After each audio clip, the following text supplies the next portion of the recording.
Sorry, what'd you need?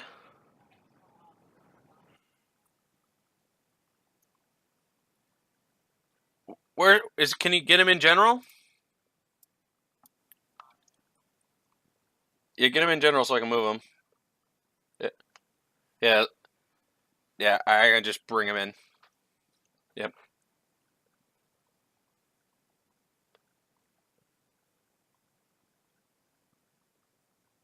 Am I echoey? It sounded like I was repeating myself for a second. Yeah, I am. Oh, it. I know why.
Hello, ladies and gentlemen. Welcome to the Saturday full long stream of Week 9, Cory in the House versus DTS.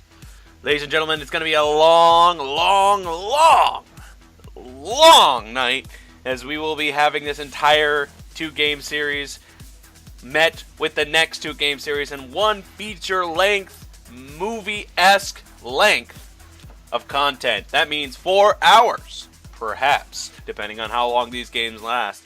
Ladies and gentlemen, join with me happens to be one of the brand new casters that have been brought along here. He's inspirational, he's a go-getter, and he's really looking like the next up-and-coming best caster to be brought here on the Week 9 circuit. Ladies and gentlemen, you have with me Blitzykins. You're too charming, Army. You're way too charming. But what's up, everybody? My name is Blitzykins. I'm currently the top laner for Nevermore. I'm here co-hosting with Army here. This is going to be definitely a long show. 2 games, 1 long stream. We're going to have a ton of action here for you guys, and we hope that you can enjoy it here on this happy St. Patty's Day. We hope that you guys were able to pull up a chair, get some snacks, get a drink, just chillax and watch some good old-fashioned dual esports action here. Oh yeah, I'm covered in green. I even got myself a blanket. I am fully ready for this holiday. And speaking of that, holidays to come too. April Fool's is going to be a pretty interesting one too. I hope we'll be able to make a special day for that as well. But any case, bans are finally being completed on both sides here. Bans are finally going to be set and done. Both sides have their own conditions that they did. Bit of an error by Cory in the House. Looks like they did not ban off the top. I think they totally forgot, but they did ban off the second one. So I think no harm, no foul at that point. Evelyn will be taken away from the Virginer, and I'm wondering what the first champion is going to be. Well, definitely this is going to leave a lot of opportunity. And, of course, here's the Swain. Swain, right off the bat, being selected, is going to have a good starting play because it's going to have a lot of options that the enemy is not fully aware of when it comes to countering choices to Swain. He just has AoE damage, good rooting, good CC. It's kind of difficult to see what kind of champion you want to play against that, as it looks like Gangplank has been chosen. And also the whole pick about Swain right now is that he can be played in either the top or the mid lane, so definitely a mystery pick here coming from on the side of Cory in the House. If they want, they can put him in the mid, and if they're not liking the matchup there, they can definitely swap him up in the top lane. No idea if any of these 2 players do have any experience on the Swain, but we're definitely going to be seeing it here today. Yep, and Vi and Camille, both the junglers being selected, does lead an interesting decision here, considering neither side is going to try to play anything sneaky. They're going to go ahead and play out their mid laner hand here as well. Killswitch OP decides to take out the Kassadin. No, switches last second to Echo. Confirms it, and Jin Daddy saying, you know what, I don't like playing Ryze anymore. Zed is my new favorite champion. Let's play him. This is definitely going to be an outplaying mid lane right here. I mean, you have Echo who's able to dash around, get into all sorts of corners, and able to burst out anyone who he gets in front of. And of course, Zed with utilizing his shadows, making sure that he's getting all the deeps with his Qs, and then of course the flashy ult plays that he can do, dishing out all that damage, trying to execute that Echo. But it's going to be very difficult for Jin Daddy here to execute OP kill switch, even though Echo does have his ultimate up and primed. Oh yeah, not to mention we're looking at a situation where Zed and Echo are at this stage very interesting opponents. They both happen to have pretty good damage to champions. Both of them have like a percentage health damage in their own way. Zed's damage is more like if they're low enough, they receive extra AP damage. But Echo is, if it's percentage health, I'll certainly take it right off at the top of you. But what is a big question that I have right now for you specifically is, does an Echo ult beat a Zed ult? I say it just depends on how much damage Zed's actually able to get out onto the Echo. Yes, it does amplify if Zed is able to get all that damage and just get that burst onto the Echo. And if he is able to do it in time before that Echo can get his ult off, it won't even matter if Echo is able to chrono shift back and get his health back. But Zed's definitely going to have quite a stable matchup here in the mid lane. But definitely, we're going to be seeing these two people. We're going to be seeing these two champions and seeing if they can outplay each other. Yeah, right here, Tristana being selected right away. Is Cobra King going to keep with the ADC support situation? I think they should.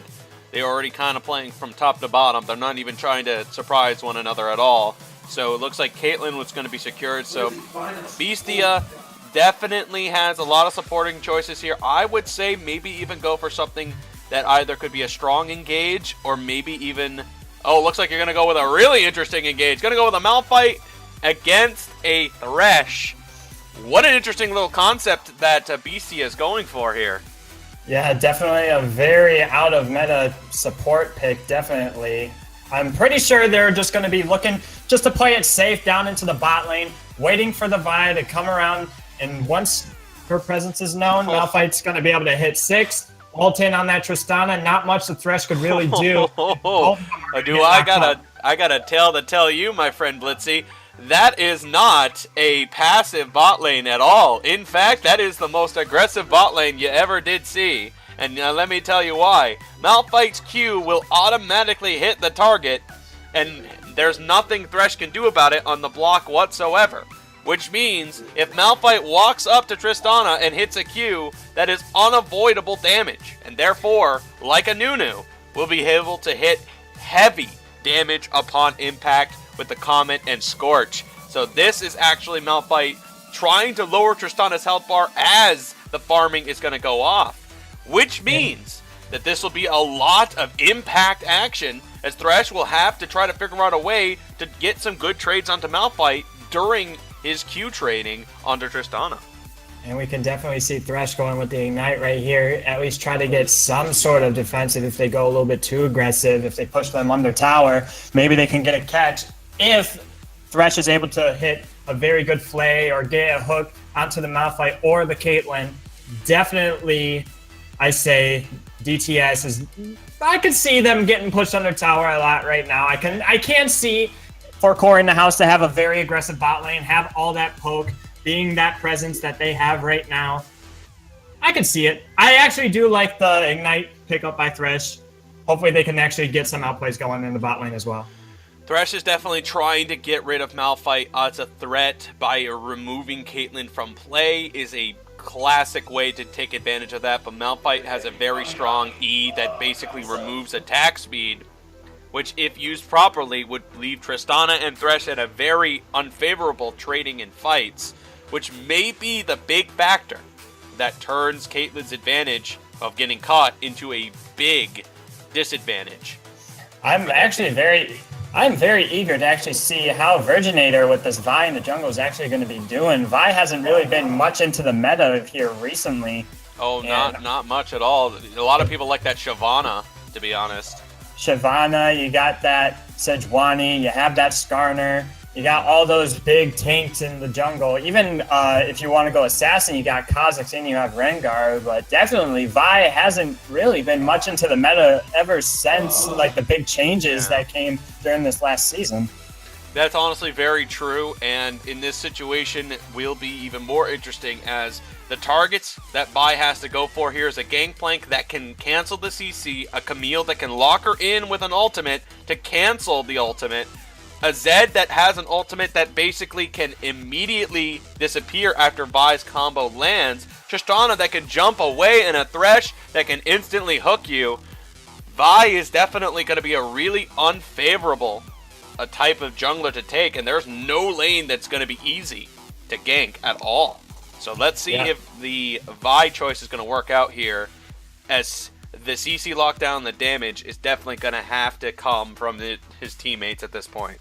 Yeah, definitely on the side of CoryInTheHouse, they do have much of an engaged team comp. Of course, you have the Vi with her ult going in. You do have Echo who can set it up with his E. Be sure that he gets him under the dome. Be sure he gets that massive stun off. You have the Malphite with his ult, able to create so much disruption into the team fights. Definitely, for the engaged favor, definitely CoryInTheHouse takes this bet. And we'll see if CoryInTheHouse will come out victorious in this situation. They are, at this stage, trying to force DTS into a much deeper losing streak, as they have currently lost quite recently in the past few games. Even when Jin Daddy was there, it looked like DTS was starting to lose momentum. And CoryInTheHouse, being a playoff team, needs these wins to really stay in the middle of the pack and stay on top. And that's something that a lot of teams really could utilize right now with if they are defeated inevitably in this match. Possibly. Yeah, definitely DTS here. Definitely want to take off that win of CoryInTheHouse, because now since playoffs are still around, DTS does still have that chance to go ahead and make a spot into the playoffs, and they can later face this team as well. So if they come up with a 2-0 or even possibly a 1-1, it's going to really hinder the results here on the playoff stage. Yep, and they absolutely would prefer to get as many wins as possible in this stage. They could go for a tie that wouldn't really put them in a bad spot. But for DTS, they need this 2-0. And CoryInTheHouse, they would need anything to prevent that type of thing from happening. CoryInTheHouse is in the spot that they like for now. I don't know if they'll be able to keep it if they go 0-2. Virginator here on the Vi, definitely going the electrocute here, looking like that he's going to be probably building either a bruiser or even a glass cannon here on Vi. I'd like to see what kind of build that he has in mind here, actually. Thanks to the pre-passive barrier, that did no damage to Beastia, but Zed going to give away his presence, and it is going to be no bad news for anybody as of right now. Also up here in the top lane with Ben Solo Carry taking the swing up there. He's going ahead with Ari. Definitely he's going to be trying to poke out the gangplank, which has actually gotten a big nerf here in the last couple of patches, where now his Q starts off at 60 mana and does go down as he levels his Q up, but definitely hinders out his performance. And even with his barrels no longer getting vision, he's really in a tough spot when it comes to the early game, but definitely still has that late game scaling. Definitely can make a presence here in late game team fights. He just needs to take heed, needs to play Gangplank right if he's going to be able to actually carry this game, if he's looking to. Right. Meanwhile, Killswitch trying to get some early trades on to Jin Daddy. Jin Daddy is one of the best CSing champions, if not the best duo esports CSing. CSer? I'm trying to think of a plural for S. CSEs? CS in the knees. Yeah, siesta means siesta, clown fiesta. There it is. He happens to be one of the king of the CSing department, and honestly, it's always been a 1v9 so far for him in this segment. But anyway, 2v1 situation here, going super in the favor of that team. Oh. There's the Thresh Ignite. They almost ran over that bot lane in an instant. Great job by DTS and their bot lane. The Chocho and Donga Vicious definitely utilized their level 2 advantage cleanly, and Beastia was just completely thrown out of whack off of that play. Here comes Virginator. And Dub will squeeze his way out. Almost going to go down there. That was a very close situation. Yeah, down the bot lane, expecting Cobra King and Beastia to definitely have the lane priority to go ahead and poke them out as much as possible, but surprisingly caught off guard by the bot lane of DTS, getting that Ignite out and just bursting the Caitlyn down. Very good stuff here on the side of the DTS bot lane. Yep, but they do not have the Summoner Ignite anymore, but they do have the lead, giving it straight to where they want to do it. It was a good, great juke by Jin Daddy. Completely threw off the buy on the Q. Expected that to be a free escape at that point anyway, and decides to take the jump away at that point. That was a very great outplay by Jin Daddy. Looks expecting that buy to come in. Once again, another hook lands onto target. Cobra King takes a big trade here. It's going to be Beastia forcing the Tristana back. The auto attacks by the Thresh was going to force Cobra down, but he's going to stay alive long enough. And that bot lane will stay alive a little bit longer as Killswitch almost takes out Jin Daddy as he's barely standing. This is one of those if you just had an Ignite right now moments. This is definitely Thresh lands it, another hook. It's another surprise play. Can he get one more off? It is a lockdown on Thresh. I don't think he's going to get out of this one, folks. He flashes over the wall. He's trying to get out of the area. Meanwhile, Killswitch still looking for a quick kill as he's dealing with one member. Thresh comes into play, and now it looks to be OP's Killswitch. Oh, he actually goes down to Jin Daddy! Somehow, some way, Jin Daddy gets the kill! DTS. Oh, that's going to be embarrassing. That's going into top 5. Yeah, DTS definitely making their presence known here. They know that they're not going to be falling to this high-ranking team. They want to make their presence known right now, that we ain't just going to roll over just because we're down there in the standings. We're going to show up. We're going to give you guys a challenge, and this ain't just going to be another game where you can just clock in and clock out, buddy. Oh, not at all. Not in the slightest. What a desperation play by Jin Daddy. Gumps in, makes a big play happen, gets the health percentage damage down onto Killswitch, and that takes him out of the fight. Killswitch was not expecting a 3v1 with all of his opponents being that low. That definitely threw him off. Yeah, now the bot lane support without any other Cobra summoners. is having a miserable time dodging these hooks so far. Definitely needs to think about repositioning, and another flay. Yep, hook goes wide on that one. He's playing so aggressive here right now. Close, not going to be close enough. Here comes Thresh again. He's going to try to go for the Malphite this time. The autos are coming through, and the pressure is easily going in his way. Killswitch trying to lower each other's health bars. Jin Daddy going to go for the ultimate here. He times the turret well enough, but doesn't do enough damage. He does not. The Thresh Flash will not go anywhere, and it's going to be the bot lane. Oh my goodness, Thresh ends up getting a kill down there as well. I can barely keep up with the action. It's so much pressure, so fast. Vi able to get onto the Zed, and Zed actually Thresh is going for more. He's going one more auto, and the Cho-Cho grabs a kill finally for the first time in the bot lane. Definitely. This pressure game is going so quick, I can barely keep up vocally with what's going on. So much action in the first 5 minutes of this game, and still right away. fighting. Yep, Virginer is going right for a fight at topside, but it's immediately interrupted by the Camille. Camille is going to go for plenty of CC abilities to get him out. Gangplank has no Ben mana. solo carry is going to get out of that ultimate fast. He is going to be hit. Oh, just needs one more to land. Oh, couldn't get by the minions. The true damage, the auto attack from the shot was not enough. Oh my goodness. They're so low, but not low enough. And Gangplank needs a single Q and probably an auto attack to do it. Oh, his greed's getting ahead of him. Camille hits the connection. Gets him taken down. This DTS is unbelievably on fire. Absolutely dominating this early game. This is not even at 6 minutes yet, and already DTS is saying we are just gonna... what an interesting outplay by Killswitch, predicting the Thresh coming in. He was trying to pressure Jin Daddy back, knowing his ultimate is still down, and his is still up, and steps back immediately. Interesting outmaneuver by that Killswitch. Definitely DTS looking for so many skirmishes, and they're just getting so lucky in all these. Wow. Can you call it luck if it happens all the time, my friend? Who knows?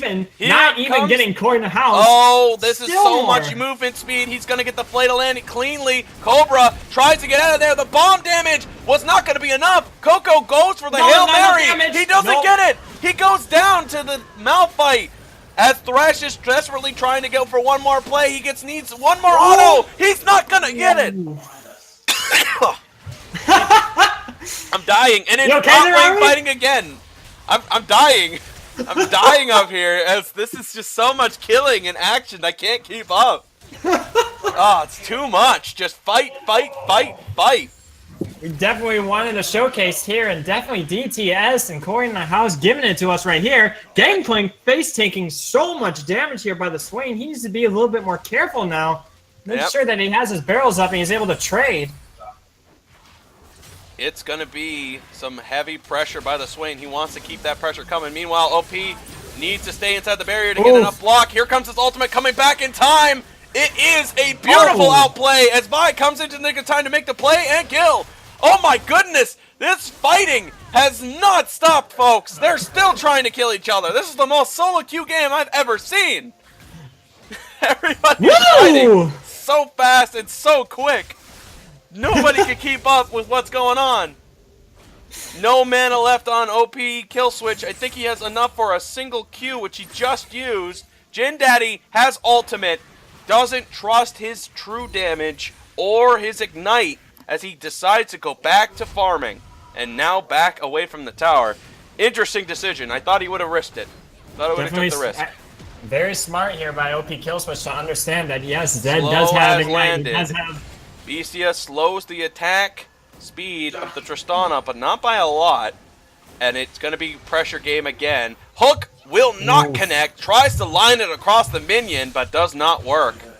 Cobra King playing super aggressive right here, not respecting all these thresh hooks and flays. Usually getting out of position, so Tristana can do all the damage that she needs, and of course Thresh providing all the CC.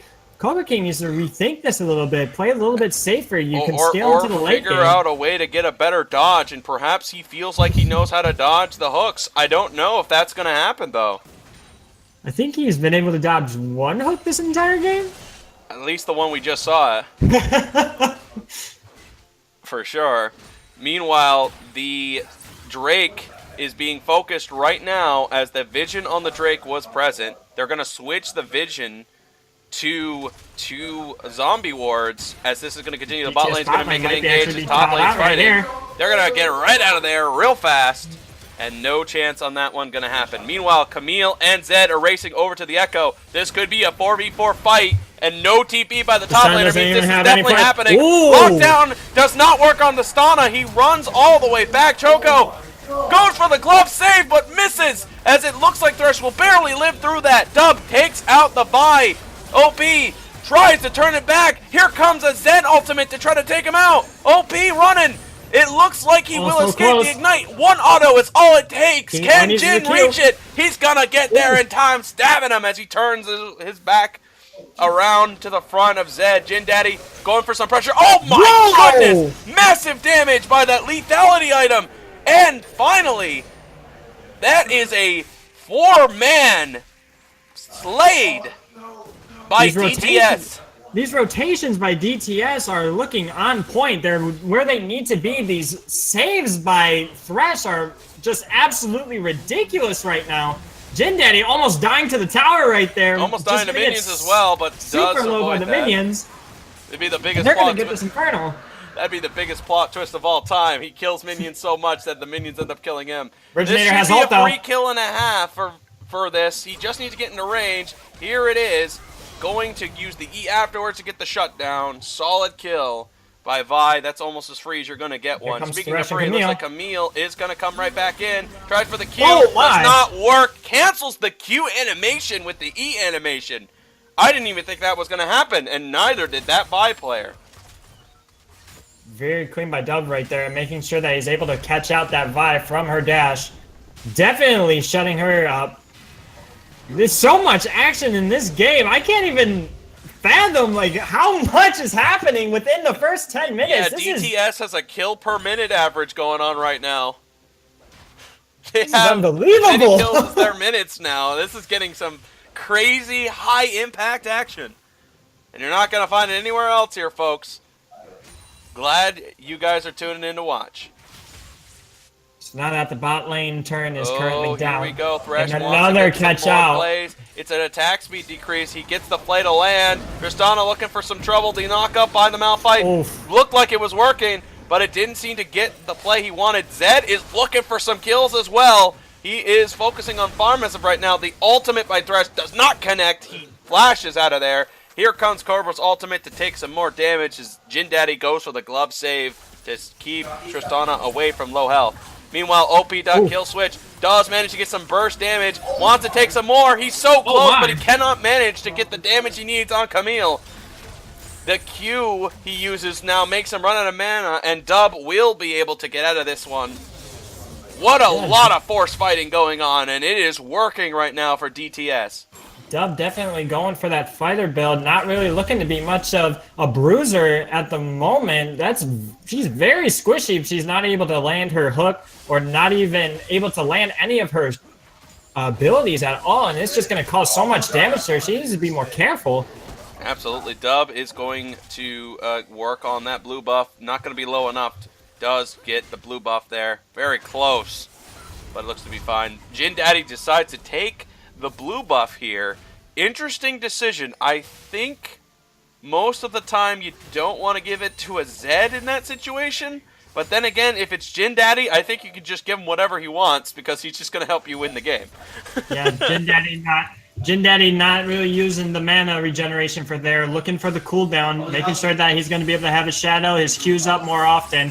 Definitely dish out all the deeps onto that Echo or anyone he finds in his path wherever he goes. Oh, what incredible fighting, and everybody really wants to be in the top 5, that's for sure. Jin Daddy wants to go for a little bit more, does not wait for the W cooldown. He's going to go for an ultimate right away. Takes out by Ben Solo. So many flashes! To stay alive, is trying to do so, but cannot stay alive long enough, and Zed ends up taking another kill, and so will Dub, as both the top laner and jungler have died in that transaction. Definitely all of these champions right now looking very clean on all of these. Definitely looking like a strategy that they were going to come into this game with, and it is certainly paying off right now in the favor of DTS. Yeah, aggressive play is definitely working really well. And it could be because of how they are reacting to these plays. They're making the assumption that these are fights that they can win, and that is giving them enough time to get that burst. So anyway, all play, it's a turning point for Kill Switch, but it's not enough of a turn. Ooh. Beastia is unable to make the impact he needs, and he goes down as well. Hook goes wide, as it looked like he was going to try to take Vi along with it. Doesn't seem to work. And they're just keeping ahead of that kill per minute average here, folks. Definitely for Dub and Jin Daddy. Of course, you can see their kill participation. Oh, Hook lands. He's going to go for the play. Ultimate in play here. Going to force Ben Solo carry to go down to the gangplank.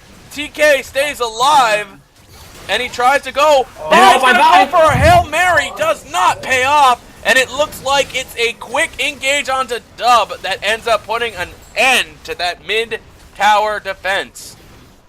As I was saying, for the inclusion, they're going for more. Sorry, go on. They're going to go ahead and go for the Rift Herald here on the mid tower. And what is CoryInTheHouse doing? They're still trying to engage on all these fights. They're all low, but they just don't have the damage. Absolutely no kidding. OP was forced to jump all the way back. Zed's not going to let him leave though. Ultimates onto the Malphite. It is enough burst. He does take him out. Oh my goodness, they're going for 17 minutes. They're attacking the inhibitor. CoryInTheHouse just going for all they can get, just running in damage. Like he needs a little bit more to get the Tristana. Goes back into range. Tristana does get bursted by Ben Solo carry. It's a turning point. Jin Daddy gets locked out, and the burst damage comes through, and Vi grabs a double kill. Their greed caught up to them, and they finally go down for it. DTS, of course, having that overexcitement, and Camille is here! Out of nowhere! And she can still go for more! I just went to get a drink. Cobra trying to get revenge for his fallen comrade. Doesn't have the vision for the ultimate. Cannot kill Dub. Unfortunate. Finally gets the auto he needed, but did not have the vision to see Dub. And therefore, Dub gets out. You can definitely see CoryInTheHouse right now looking to be so panicked about how quickly this game is going. You see that they don't even have any items or any damage to even fight any member on DTS, and they're just running in and they're just committing suicide one by one. They need to just calm down, relax, establish more vision, and just focus on their farming so they can get back into the game, possibly catch someone out, and get the catch-up gold. The catch-up gold is exactly what they need right now, but their opponents are ahead in items. It comes down to mistakes and misplays by DTS at this point for them to get that turning point, and I don't know if they're going to get one. I'm not entirely sure. So far, DTS has not really been too separated. They've been close enough to assist in one another, but at this point in the game, they have no idea that Tristana and Thresh are all by themselves here. Even a Gangplank in the top lane trying to find out if the Swain's going to come up so he can just dual skirmish him right now. Mm-hmm. It's definitely the the presence between both Dub and Jin Daddy has been ridiculous. Them being able to be in as much team fights as they possibly can. You can see that they're having a huge impact on each fight that's breaking out. Definitely, if I catch any vision, and he's going in again. Yep, and he's going to try to go for the Caitlyn. Does not pay off. I think he got a little locked out there, and the ultimate does no damage because he couldn't apply any stacks to it. Jin Daddy so far has been able to make this clean Zed play, but that was the only time I've ever seen it not work out for him. Back to what I was saying about Dub and Jin Daddy, what CoryInTheHouse need to do, or excuse me, what CoryInTheHouse need to do right now is they need to find out where those two are oh, Echo's locked in. Ooh. He can't use his ultimate here. Now he will be able to, but it's still immediately locked in here. Tristana trying to get in there for the last auto. There's the Zanya's Hourglass, the Malphite ultimate. Jin Daddy does get the kill. Tristana looking for the Vi. The knockups come into play. TK takes out the Vi. Dub is gonna survive the tower damage. The Q will only barely miss. Tristana looking for some trouble here. Is going to not get out of there. The flying rock hits Tristana right in the face. Takes her out. I've never seen the animation for when it's flying in the air. That's pretty fun. It's like, that was definitely a sight to see right there. Very, very fun to watch that interaction. Oh man, it's like, it's just right on the face. The flying rocky cheese wheel for the win. Yep, and that will be a tower going down here, and DTS has complete control of the game with over an 11.5K lead. This game is well within their hands. They're looking for more trouble. Oh my still going goodness! Takes him out in an instant. That Zed is way too strong right now. Never sees in the mid tower. Way going in here. He's gonna get bursted a little bit. Oh my goodness! Lord. He looks like he squeezed out of there. Daddy uses his W, trying to dodge the Caitlyn ultimate for some reason. Anyway, TK will end up getting caught out and taken down. Thresh coming in. Echo finally gets the jump in he wants, but here comes the Camille. Here. He wants one more burst, but he's not going to get it. Tristana keeping that pressure on. It is multiple kills coming in, and Jin Daddy scoops up the last one for the ace. Yeah, definitely. Sorry. You can certainly see CoryInTheHouse just going at it at this point. At this stage of the game right now, you're down by almost 12K gold. They're just trying to run in, trying to get as many picks as they can. Obviously, this is just not looking like their game. I'd say that they should just some more. He's got a lot of burst. The Q actually does land. The play doesn't come into play, and an outplay on the Q. What a great job by the Vi. That is just a great way to outplay a double kill. Oh my goodness, that is incredible. I've never seen a Vi outplay a Thresh and a Zed at the same time on a tower dive. That was amazing timing. Vi able to get the flash out of Jin Daddy right there. We're gonna have a lot of... Definitely worth something right there. Avoided the double kill, of course, but it is something. Well, I mean, it would have been an easy kill for the Zed and the Thresh for sure, but that was just... The timing was so great by the Vi that was just brilliant.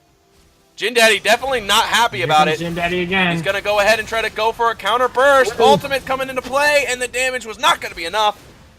So despite that amazing outplay he had last time, did not have an ultimate to try to keep Jin Daddy from killing him. That will end that one. Great job, by the way, for... Oh, wow. Meanwhile, the super jump over the mega lockdown. He wasn't even allowed to talk. That's how much that CC worked out. Anyway, TK chasing after the Echo while Ben looking for some problems, not going to be able to make him work. You can see DTS right now getting a little bit overconfident, overextending, and trying to pick out all these fights, but little do they know, of course, CoryInTheHouse is now staying grouped up right now. They got to be a little bit more careful. If they want to secure this win, they got to work together as a team, secure those objectives. Definitely get the Baron at this point. There is no way CoryInTheHouse can stop DTS if they go for this Baron. They need to group up, get that Baron, and then just start sieging and possibly end the game with all the damage they have. Yep, they're definitely trying to out-muscle the CoryInTheHouse team by overwhelming them. And the process of them doing that is slowly starting to come to a slow halt. They're not easily beating them anymore like they were earlier, and they're starting to feel that. So the next step is, hey, here, let's grab ourselves a Baron. Let's keep that massively. We got take it quickly, take it easy, and start making some pressure happen. Meanwhile, they're going to start working on that right now. They do not have a heavy tank to take it. They do have a lot of sustain and enough barriers to keep this going. Let's take a look at how much health is that. It's not really melting that fast either. 3,000 on this one, no contest. They will stay alive long enough, and there is the burst that they were looking for to take out the Baron. Well in their hands. Thresh is going to be able to tank it long enough for them to get it. Now they're going to look like they're going to do a 1-3-1 right here. That's a good strategy. Definitely looking like they can actually split this team up even more, even though the mid lane inhibitor is currently down. Looks like they're actually going to be making their way down into the bot lane, looking for that bot lane inhibitor as well. Maybe they can group up as a 5-man team, definitely secure that bot lane inhibitor. With the super minions here, Zed, all he has to do is keep Echo from destroying these things, but it looks like he did not position himself well enough to utilize that. He wants to try to get kill switch in a bad spot, but it's not going to be bad enough for him not to just use an ultimate here. They're going to go ahead, round up a Cloud Drake, and try to get some of that 3v1 situation working while Swain continues to shove out the top side. Gangplank making the rotatos to the potato top. Yeah, Swain able to push that out, making sure that they're going to keep them at least one member of DTS preoccupied up in that top lane to clear that wave and start pushing that top lane while looks like the rest of DTS are making their way down to the bot lane. Inhibitor's still going to be a short while before it's coming back online.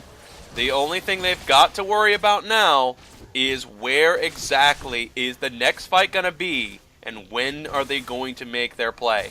Jin Daddy is in a beautiful spot. They're going to go ahead and CC lock him down. It's going to work out because Zed's going to get that last hit to come in. Jin Daddy, here's a wombo combo, hits all three members. The Zed ultimate to go right for the Vi. Takes him out. The GA was procced. Jin Daddy will stay alive, and Beastia is going to be chased down. And the last auto by the minion will take him out with the Ignite as well. Echo trying to stay alive, cannot do so. And the ace by DTS has came through for them. They've won the match. And this Will is they like win game 2? Gonna end. Definitely very clean by DTS right here. Able just to shut down CoryInTheHouse and just make mincemeat of them. Very impressive performance by DTS in this game. Yep, they definitely managed to get their rotatos to work very nicely. When the Baron call and objectives, they definitely got what they wanted to get, and they brought the game to a close. Now, let me pitch you an idea here. Is this technically clean gameplay, or is this pure chaotic approach? Like, purest form of chaos that DTS has given out on this game. I feel like it's chaos. They hit him, they kept hitting him, they hit him fast, they hit him effectively, and they got the breaks they were looking for on these catches and plays. That type of chaos, I think, worked out for them. I think it's the opposite of orderly. Honestly, I 100% agree, actually. Camille and Zed able to get so much damage out onto that map, able to cause so much chaos, getting so lucky in all these picks. Jin Daddy looking pretty clean on the Zed right there, able to go and execute Cobra, OP kill switch, even with his ult. Just really making mincemeat of CoryInTheHouse, and they just couldn't handle the pace on DTS that they were giving them, and really just very clean performance, I have to say, by DTS. It was definitely very clean and honestly was pretty good. Zed's damage on that lethality, 21 on the damage, looking pretty good. Tristana kept up with the 17.5k, and that was honestly the big powerhousing force here. With Camille able to make those lockdowns here, despite that incredible outplay with Vi, which was honestly still really impressive, I'm going to have to see, I'm going to hope that somebody got that and clipped it, because that was really amazing what that Vi did under that pressure. We go on to the next, we go on to my favorite topic, which is the vision score and wards placed here. 46 for the vision score for the Thresh. He certainly managed to get every vision he needed to get out there, and he did it with only 20 wards versus the Camille's 24 wards at the vision score of 37. Yeah, looking like very low numbers on the side of Corey in the house by their jungler and their top laner. At least their top laner was getting destroyed. He only had 16 or 6 wards out compared to Gangplank's 13 wards. Yes, I understand that the team is looking really chaotic down the bot lane or in the mid lane, but still, you got to go out there. You got to place that vision. You got to make sure that you can see if that Camille's going to come up to you, or even that Zed if they're going to do a 3-man dive onto you. Definitely no vision here for the side of Cory in the house, really. Final statistic we'll bring up here is the crowd control score. If you want to find it, it'll be on your stat screen. Thresh definitely earns that position quite easily, as his hooks in the early game basically crippled Caitlyn and Malphite's wombo combo plan. And honestly, it was kind of leaving me questioning what the point of the grasp was. I think he either misclicked it, or maybe he thought that it would be a little bit more of contact action where he could really proc his health bonuses. Either way, he couldn't make it work. I hope that the next time he either A, has the right stuff or anything else, because a whopping 7K for how much money he got, that is really unfortunate for him. Yeah, definitely grasp. Really questionable choice there for the ruin on Malphite right there. Definitely something more along the lines of Aftershock probably would have been a little bit better, but Malphite not able to go up into the face of Tristana or Thresh to get that grasp of the Undying proc off. Maybe it was for the late game team fights where so much havoc was being tossed around, and maybe he was just going to be able to get that proc off and making sure that he was able to get that healing, get that extra health. But at the pace of DTS was giving them, that was just thrown right out of the water.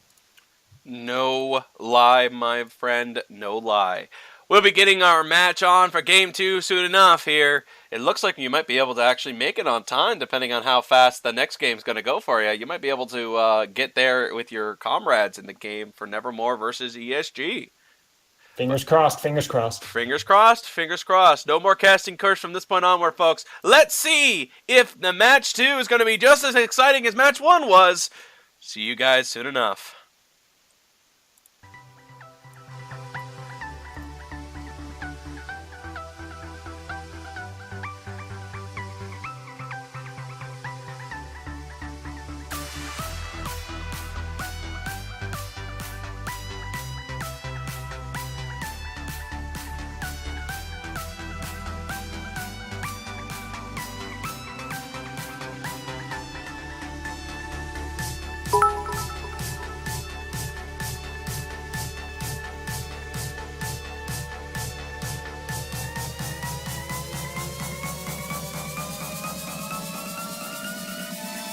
Thank you very much for the bit.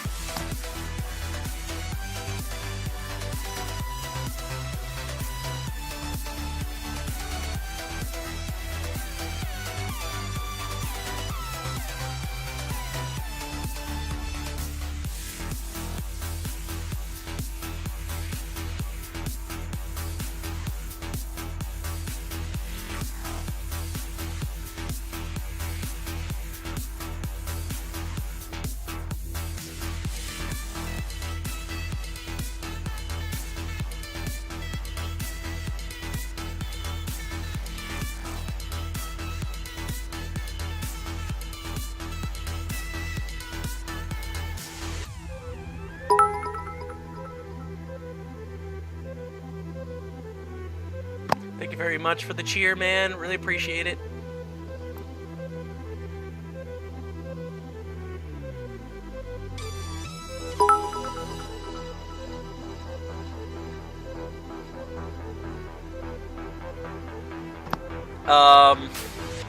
For 18 bits, I'll say that you're a handsome fellow.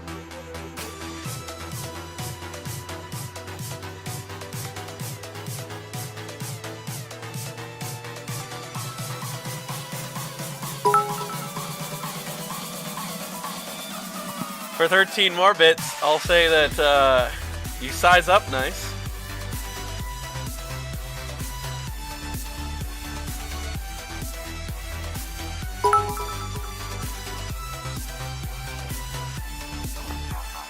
I think about 100. Maybe a little bit, maybe a little more than that.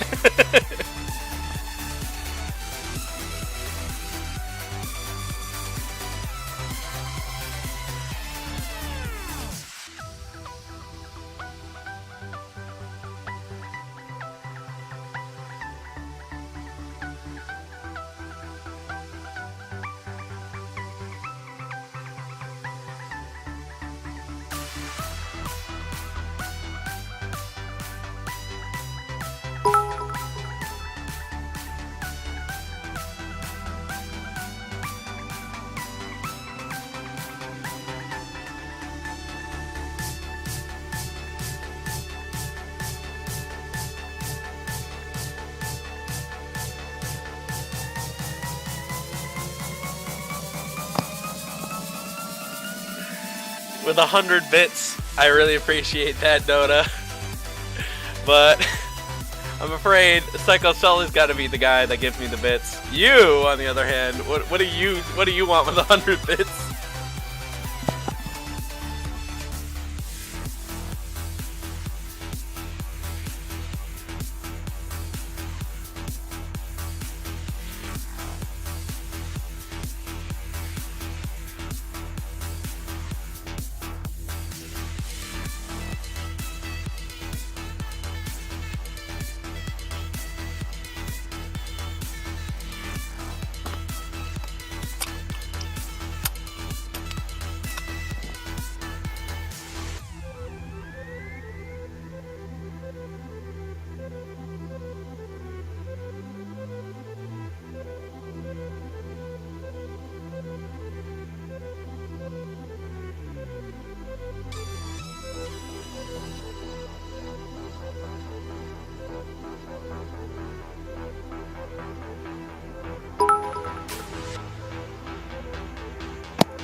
Oh, Psycho Sully.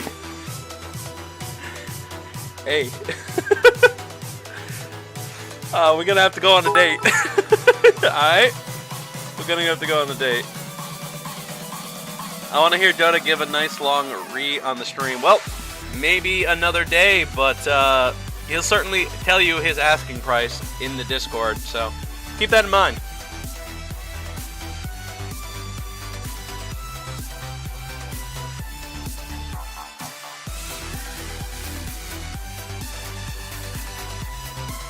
Alright, Dota will re with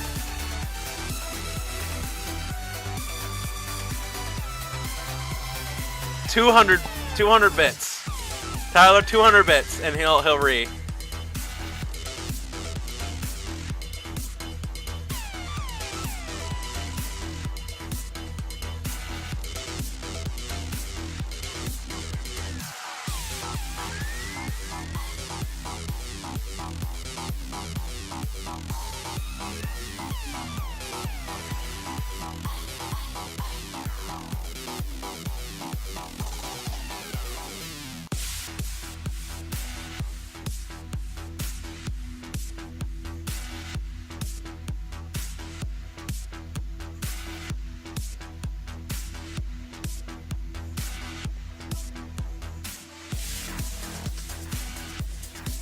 Alright folks, we're back at it again with some more League of Legends action. What a fun and interesting chat this has been so far.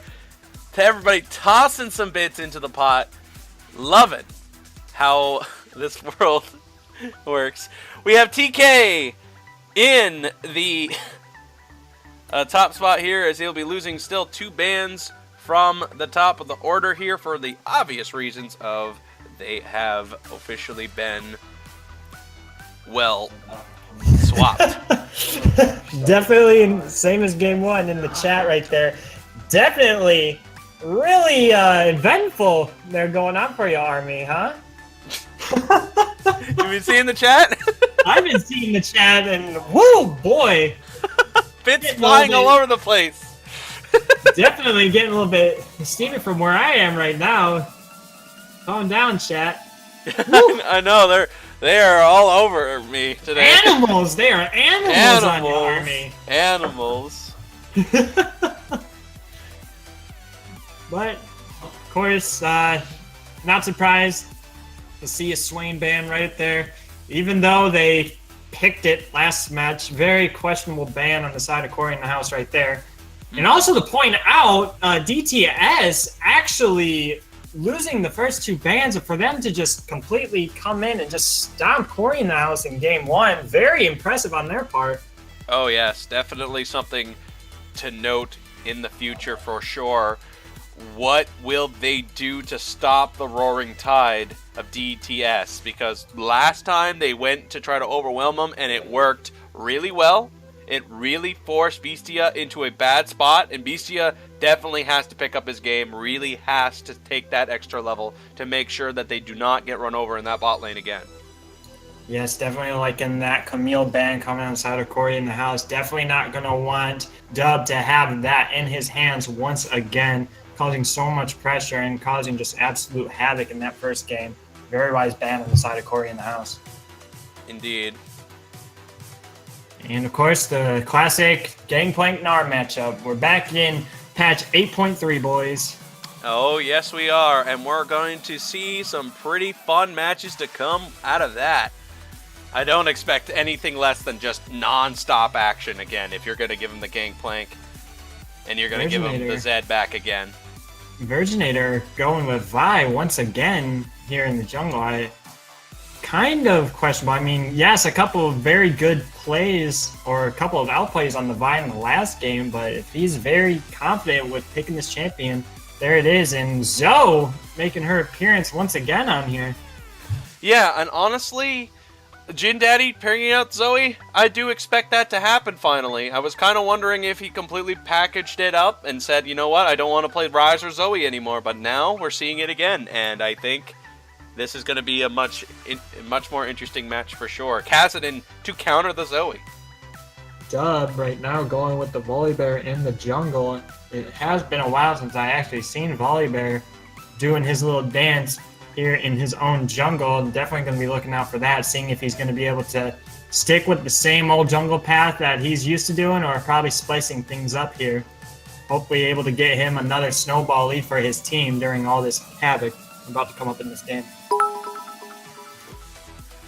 Alright, well, it looks like I got another donation coming in. Seems to be Sully dropping another 5 for me. Thank you, man. Meanwhile, we have the remaining bands left to go here, as I'll be getting things ready and going pretty much very soon. What do you think about their chances this time around that things are starting to get a little switched on them?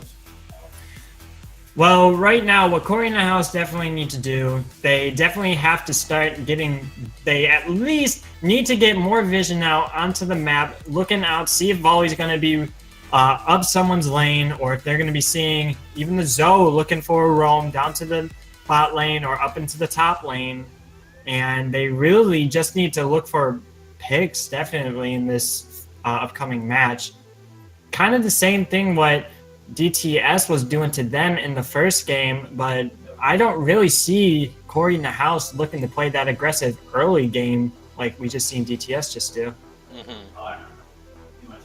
And of course, Zaya pick up in the bot lane. I wouldn't be too surprised if Rakan comes up, but it's looking like a Bard. Maybe? He's certainly sitting on it for a while. There it is. And there's the Rakan right looking at Rakan. Do you think he'll accidentally take the wrong one this time, or no? I think honestly, right here, he tried to go for an actual tank engage. Hopefully, he doesn't go Grasp of the Undying this time on a Rakan. That would be definitely questionable. But yeah, I like this pickup in the bot lane right here with the Misfortune and Rakan. Rakan definitely able to go and get that knockup up, and even when he hits level 6, he's able to get those charms out onto the Bard and the Zaya, and Misfortune's ult. Pretty decent wombo combo there into the bot lane.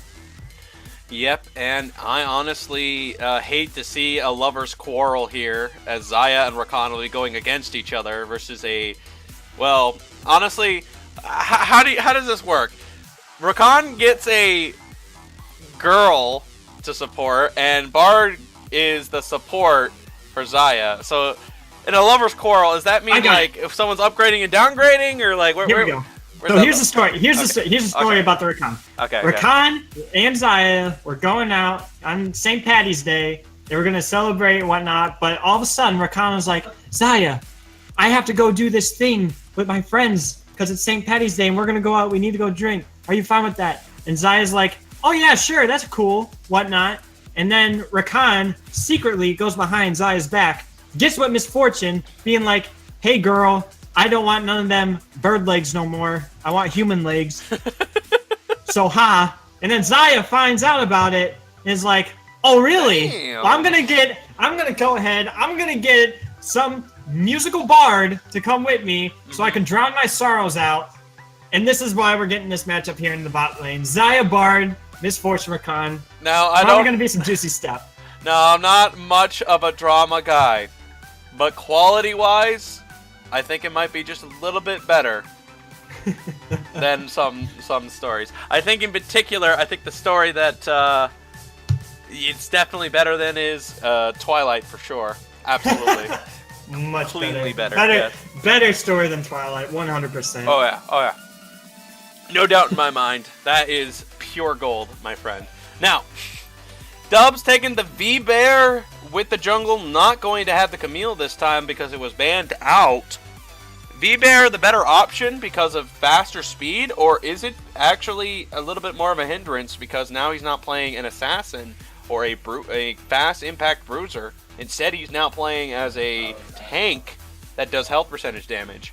Actually, looking at the side of both of them, definitely Nara looking like the only tank that's going to be on the side of CoryInTheHouse, depending on if Vi wants to change up her itemization, probably going for now more of a bruiser, still sticking with that glass cannon as in the first game. But Volibear, definitely someone who can get up there, get a lot of attention, get some aggro onto him, and then let Zoe and Zaya definitely do the deep that they need to do. Hey, thank you very much for the subscribe. Welcome to the sub heap, Thribby. Welcome to the sub heap. Thank you very much for joining, man. Love that you have joined us for this. I cannot wait to see where your posts are going to lead in the sub heap, man. Really appreciate the very generous donation. And thank you for the subscribe. Now, we've got more surprises here for you and more action to come here. TssT, I don't think will stop the tide. When you have a Zoe on your team, how can you think for a second that you can't overwhelm your opponent? Let's find out. Can TssT run him over for the 2-0 victory? Or will the tie break down this overwhelming force? Well, definitely what has to happen now, if CoryInTheHouse definitely want to get this ball rolling, what they should be able to initiate, this Caston should be able to clear out that mid wave as soon as he can and look for roams either up in the top lane against Gangplank, who was very successful for ganks in the early game, or even try to go cause some havoc down the bot lane with the Bard and Zaya. But of course, once again, the bot lane taking Ignite instead of Exhaust, looking to be that aggressor once again. So I'm going to make a weird sound in a second. Just trust me for this. Okay. Did you hear that? Yes, that was the smacking of your lips, Daddy. What I was trying to emulate, for the folks at home, I was trying to emulate a smacking sound that would have had a better sound effect, but it definitely did not come through like I was planning it would. But there you have it. There's a smack on the face. Oh, that was a smack on the face. That was that. I thought that was you smacking your gums right there. You know, like that. Like that. Yeah, that's what. Oh, thanks. I appreciate it, but I was trying to do it like that. I'm sorry, Ziffy. I'll stop. I'll stop, man. Just for you. No more sound effects. I'm sorry. No more sound effects. I promise. He wants that juicy ASMR of your mouth, Army. Right. Everyone wants a piece of you. Don't worry. I'm done. I'm done. Never. No, not again. But speaking of peace, looks like Choco wants to get a little bit of his own attention. Still very upset that Beastia, aka Rakan, was on the other side, had a very angry dispute, but saw the company and said, "Wait a second, I don't want to die yet," and left.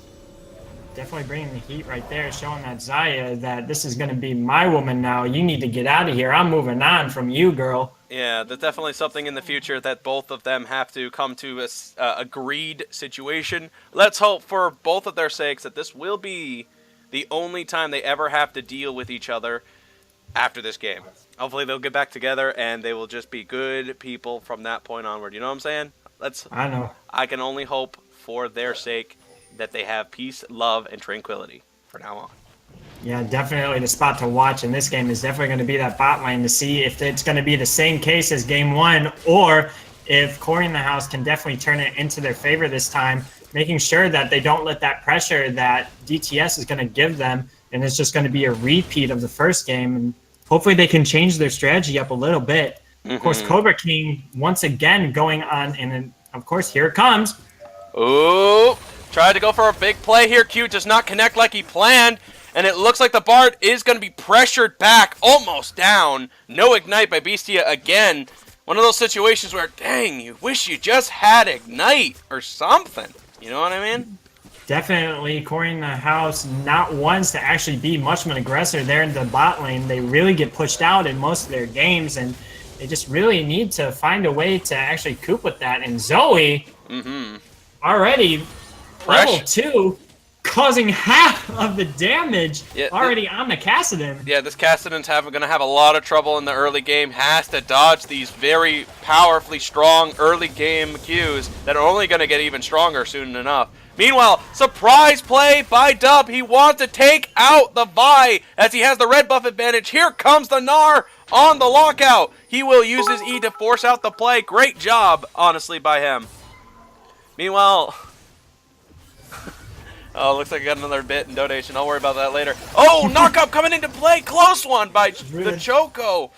They almost managed to turn that, but they could not seem to make the connection to come through. Yeah, once again, it's looking like that DTS is still sticking with that strategy, forcing them to get back under the tower or at least play with so much aggression that CoryInTheHouse just can't really have an answer for it. Yeah, and how can you answer it? It's just immediate pressure. It's hard to deal with. There's nothing... okay. Quick army fact. Super fast army fact. Real quick, super quick, very quick, quick. I am wearing a green blanket right now. That's a fact? That's a fact. What? Sketchy, but okay. Anyway, Beastia gonna engage with the Ignite on top of him. He's going to not be low enough, and it looks like King Cobra pushes him back with the autos. And Cho having to burn out the heal and on the Bard with the Ignite. Definitely wasn't expecting that. Oh, and Misfortune gets stunned! Ooh, the roots! Oh, not enough! Come on, how can it be so close? The burst! The class not in time takes him out! And bot lane, Misfortune goes down. Lane. Yeah. Oh my goodness. So much fire. DTS, once again, getting that early advantage. Both first blood and first 2 kills. And Vi is coming with such low health. I can't believe he actually gets away with that play. Bart actually ran away at the time. This could be Vi getting out. B-Bear on the lock-off. No chance. Cuts him down with the Bear Claw. Well, very ballsy move right there by Virginator, going with such low health and get the kill on the Zaya. Very surprising, appreciate, like very respectful, but I mean, then again, is it really much of a worth if you still get killed in the end, man? I'm not sure. Yeah, I guess it's kind of like a force 1-for-1, and I think it kind of worked out in a certain way.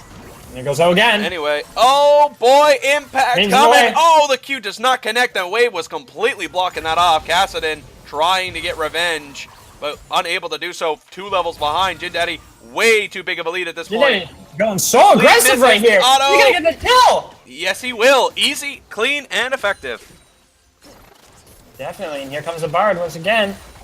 Gonna look to try and land a Q, but of course, get pushed away with the Misfortune rain of bullets. Okay. Well, for that 200 bits, Barbie, I will let you know when Dota will be able to do the that you were, I believe, requesting for that bit, unless you have something else you're trying to say instead. But until then, oh well. Anyway, 200 bits. Thank you very much for the bits, guys. Going back on track here, the king of Cobra, the Cobra King, as he has so far been losing in the CS, his pressure in the lane seems to be working. You know, despite the fact that they're losing, they're not really losing ground that easily. And solo carry up in the top lane as well, losing the matchup to a Gangplank, which should be in the favor of Gnar, but it's just not in his favor at all. Yeah, pressure was just too consistent. Oh, here comes the Vi up in the top lane now. Alright, well anyway, TK going to pressure at top side while Choco trying to get a root lands onto target. Choco is able to re-establish the pressure, even though he's not really pressuring Cobra that badly. It's definitely working. And Cobra is playing the defensive game here. All it takes is a single crit damage on the Q, and that might be a turnable situation to keep the pressure back. Choco is... Oh, that's a big bursting damage. The root lands. Auto comes through. Choco gets it. This time, Beastia is going to go down the Bard, and the bot lane, once again, from game 1, has reestablished the dominance. And TssT is looking almost the same way as before. Oh, he actually ults the wrong way. TK trying to overpower him. He has his ult to come into play here. It's a Q. He needs to go. Oh my goodness. Ben solo carry. Turning him and pushing him into the dirt with his pair hands. Pair hands? Well, a pair of hands. Yes, 2 of them. He did that with his pair. Oh, no. I never knew Nora was more into fruit. But definitely on Ben solo carry right there. Actually coordinating his ult right there, ulting the other way instead of into the closer wall next to him. But lucky enough to get the kill onto the Gangplank. Somewhat smooth, but oh no, you got the kill. Kill secured. Oh, they're engaging right onto the poor Zoe, and absolutely no chance is that going to work out. Dub is actually pretty low here. His passive just procced. And it looks like the bot lane wants to go for more. Vi is on the way. That bot lane is trying to lock him out, but it looks like Vi's not going to be able to make it in time. They retreated instead of trying to force them to stand their ground and fight. Meanwhile, Misfortune takes a heavy trade and ends up going down. Nowhere to run. The Bard ultimate was well placed, so even if he ran, it would have been a lockdown anyway. Beastia might get the stun on Beastia right now, and they do. Beautiful Bard Q connection there. That was almost like you were expecting it to hit the minion, but it didn't. And this is when I was going back, saying into game 1, this bot lane playing so far up, and they just are getting pretty much just outplayed right now. Just so much aggression on the side of the DTS bot lane. Cobra King just going in. Wants to get some more burst onto this GP. It's an even fight so far, as the Sheen proccing will make this a close one. TK is slowly retreating, but he's getting those barrels off in time. The true damage proccing came through, and the smite to get an assist, and it looks like TK gets the kill. Once again, very questionable call right there by Ben solo carry, not really having his ultimate up to actually finish the rest of that fight, and without flash, just looking to go all in, and especially into the minion wave of the Gangplank. Very poor decision right there by Ben. Yep. And it's going to be more pressure on the top side now. TS is feeling their momentum come back from the mid-season that they had before, when it felt like they were going to go right into playoffs. It's definitely feeling that like that right once now. Again. Yep, and that is just instantaneous. Beastia is just unable to do anything as he sees his ADC go down fast. I hate to say it like this, but Beastia's champions so far just do not seem to be what is necessary for their type of strategy. Anyway, Dub's going to go down. He's going to try one last fluke, and it does not pay off. He goes away and goes down. Vi has to avoid the sleep. That's a Lynchbane proc. He's an auto. He's going to get it. Jin Daddy takes out another one, and he's starting to get really strong right now. Looking very clean from Jin Daddy. Looking absolutely good, like very good here on the Zoe in the mid lane against the Kassadin, who actually has a passive that can negate most of the damage. Oh, well. And Bard's going with the ult. Yep, good timing on that. The Q will connect, and that's a free kill. Donga Vicious is making this look very clean in this bot lane here, and it's almost 7 deaths for that bot lane alone, with almost no ganks to determine that factor. They have easily won this one so far.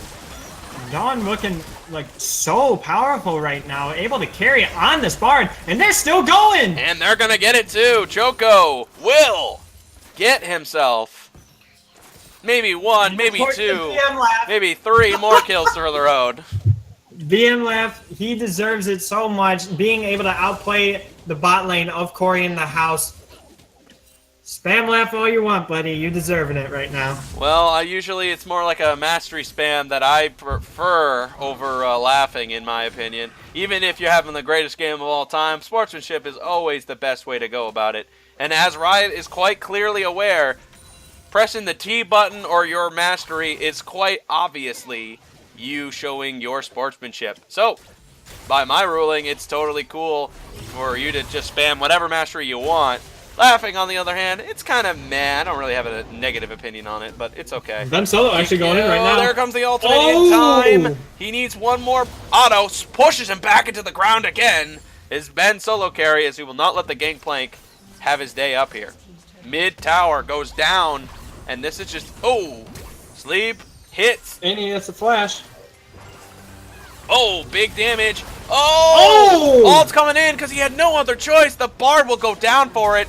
Doesn't get the redemption off in time either, so he is going to go down for free. Here is the Vi coming in. It is nothing he can do left. The Q's coming through for Misfortune. Might be enough to take out Jin. Zanya's. Here's the E by Kassadin. Joe looking for one more. The crit came through, but it wasn't the crit he wanted. He can't get the ring back. And they're going to back off. Not enough health bar. That is a very strong and very powerful the Choco. I am very surprised that Chocho actually disengaged on that fight from Cobra King. He honestly could have actually chunked Cobra King right there and probably would have gotten away with another kill. I don't know, man. I don't know. Everybody's looking real good right now. I'm not going to lie. Everyone decided DTS, that is. Yep. It's going to be a red buff going to Dub, as he's not going to give it even a chance for them to take that from him. And he has been pressuring and stealing these red buffs very consistently so far away from the Vi. And that is just making it even easier for Dub and the DTS crew to stay ahead no matter what. Very questionable Q right there by Bard. All queuing the minion wave instead of saving it for a champion. But all on you, buddy. All on you. Hey, please, if you could drop a follow, I would appreciate that, man. I bet you already did. But, you know, let me know. Let me know. Meanwhile, Dongavicious is going to go ahead, try the CC, does not connect to the wall or the other champion, but Beastie has nowhere to go, is going to go down from some auto attacks. Lichbane proc for Jin Daddy does come through. Sheen proc, I mean, does come through for him. Big damage. Gotta now watch out for that Gnar bar right there. DTS is definitely in a corridor. If Gnar is able to get in there and land his ult perfectly, he can actually get a couple of picks on. And actually looking to go on someone. The Choco will avoid the stun. The Root will reconnect onto him. He is going to get the last auto necessary. No, Jin Daddy's taking it. Meanwhile, the big fight once again on that one. It's so much pressure onto it. The Zanya is forced onto that, and Jin Daddy takes a second kill with Gangplank on the follow-up. 3 members go down, as Rakan and Kassadin, having no other choice here, has to try to defend the tower alone. The well-timed on that does not make any difference, and heals and abilities almost shooting off for Jin Daddy. Definitely looking out of position constantly on the side of CoryInTheHouse. They are definitely looking like that all their monitors are currently turned off at this point. It's getting crazy. I mean, everyone just looks everywhere on the side of CoryInTheHouse. They just don't look as coordinated as they are used to. This is not looking like one of the top tier teams that are going to be advancing here in the playoffs. They're definitely not dealing with the pressure. They've been having a lot of games go nice and slow in their pace, but this is just DTS shaking their pace up so badly they can't catch the rhythm. They're just getting overwhelmed because they cannot figure out where their ground that they're trying to stand on is. And that is basically making this so much more difficult for them to try to turn it. Currently, all of CoryInTheHouse up in the top side jungle, looking to maybe see if they can catch someone out or just clearing vision. And looking like they're going to go on to Zoe right here. Here we go. Kassadin is going to try for a burst. It does every ability, barely misses. And that is a big turn and a quick proc of Jin Daddy's damage. Jin Daddy hasn't backed in a long time, but how can you back when you get more kills? It's a double kill for Jin Daddy. All comes in. This could be a quad drop for Jin Daddy. He gonna connect it. Cho takes him out. And that's another one for Bard. And 4 members go down. Jin Daddy's looking for one more. And it will be Ben Solo Carry to get himself as far away from that as possible. The damage is not going to be enough. And he will survive. Oh, as long as he knows how to love, I know he'll stay alive. Bard able to land all of these ultimates and all these Qs on point. He's going to go in. He hits the stun. Gets it double procted. And takes him out while he jumps through. But it will not be enough of an escape for Bard. Almost able to get out of there, but unfortunately the Gnar not able to get stunned with the Kassadin, almost saving the Bard's life, but just not enough. And Gangplank looking actually to fight, but Kassadin's right there with the entire team of CoryInTheHouse. There's another kill for Ben Solo Carry, and it might be him solo carrying at this point. Jin Daddy looking to 1v1 Vi. Asleep, and Jin Daddy not even going to bother with this. I'll see you later, man. Thanks for the high five. I got places to be. Oh, wait. The score messed up. Sorry, guys. The score messed up. I think I accidentally pressed the button on the wrong key. My fault. It's all set, though. All right. There we go. Nice and fixed. Sorry. Looks like the button messed up. With the red buff now transferred to the none other than Cho, I feel like that they're just kind of steamrolling this. I don't know if there's anything that can be done. They're kind of in the same situation they were in last time, and this time they're even more grouped than they've ever been before. Perhaps Right now, the focus on the side of GTS should now be they need to go ahead and they need to secure that Rift Herald for it's about to expire right now. They can actually break open the base if they are able to secure this. But it looks like they're not just too interested in getting that objective right now. Ooh. Bard going a little bit aggressive right here. Can I just say, I'm just going to take my red buff. I'll see you later. Thanks for stopping by. Meanwhile, the red does go over to that. It is a surprise play. The ultimate to stop that one. Bard will not be the focus. It turns out he goes right for Gangplank. The scatter shot will... Yes, it does actually take it out with the red buff. And Beastia races away, but does not get out of there. Vi, no health left. Will scoot his way out of this situation as he rotates over towards the top side. He needs to get as far away from this devastating force as possible. And Bard will not catch the Vi, but it looks like Dub gonna race right over towards him. Is there gonna be enough speed? Yes, there is. But that infinite lockdown. Whoa. Wait, he was flying in the air. What happened to Dub? I don't know, but he somehow is still alive. He's going right for the Cobra King. He's got a double kill. What is happening? He's still alive. Can he? No. He finally goes down after the most miraculous airborne attack I've ever seen. Be able to get Cho right now. Yep. A little bit overconfidence from Cho right there. That was crazy, too far into the enemy base. That was crazy. Might go down here too as well. Ben Solo Curry gonna grab one more kill for the road. Definitely looking for any opportunity he can.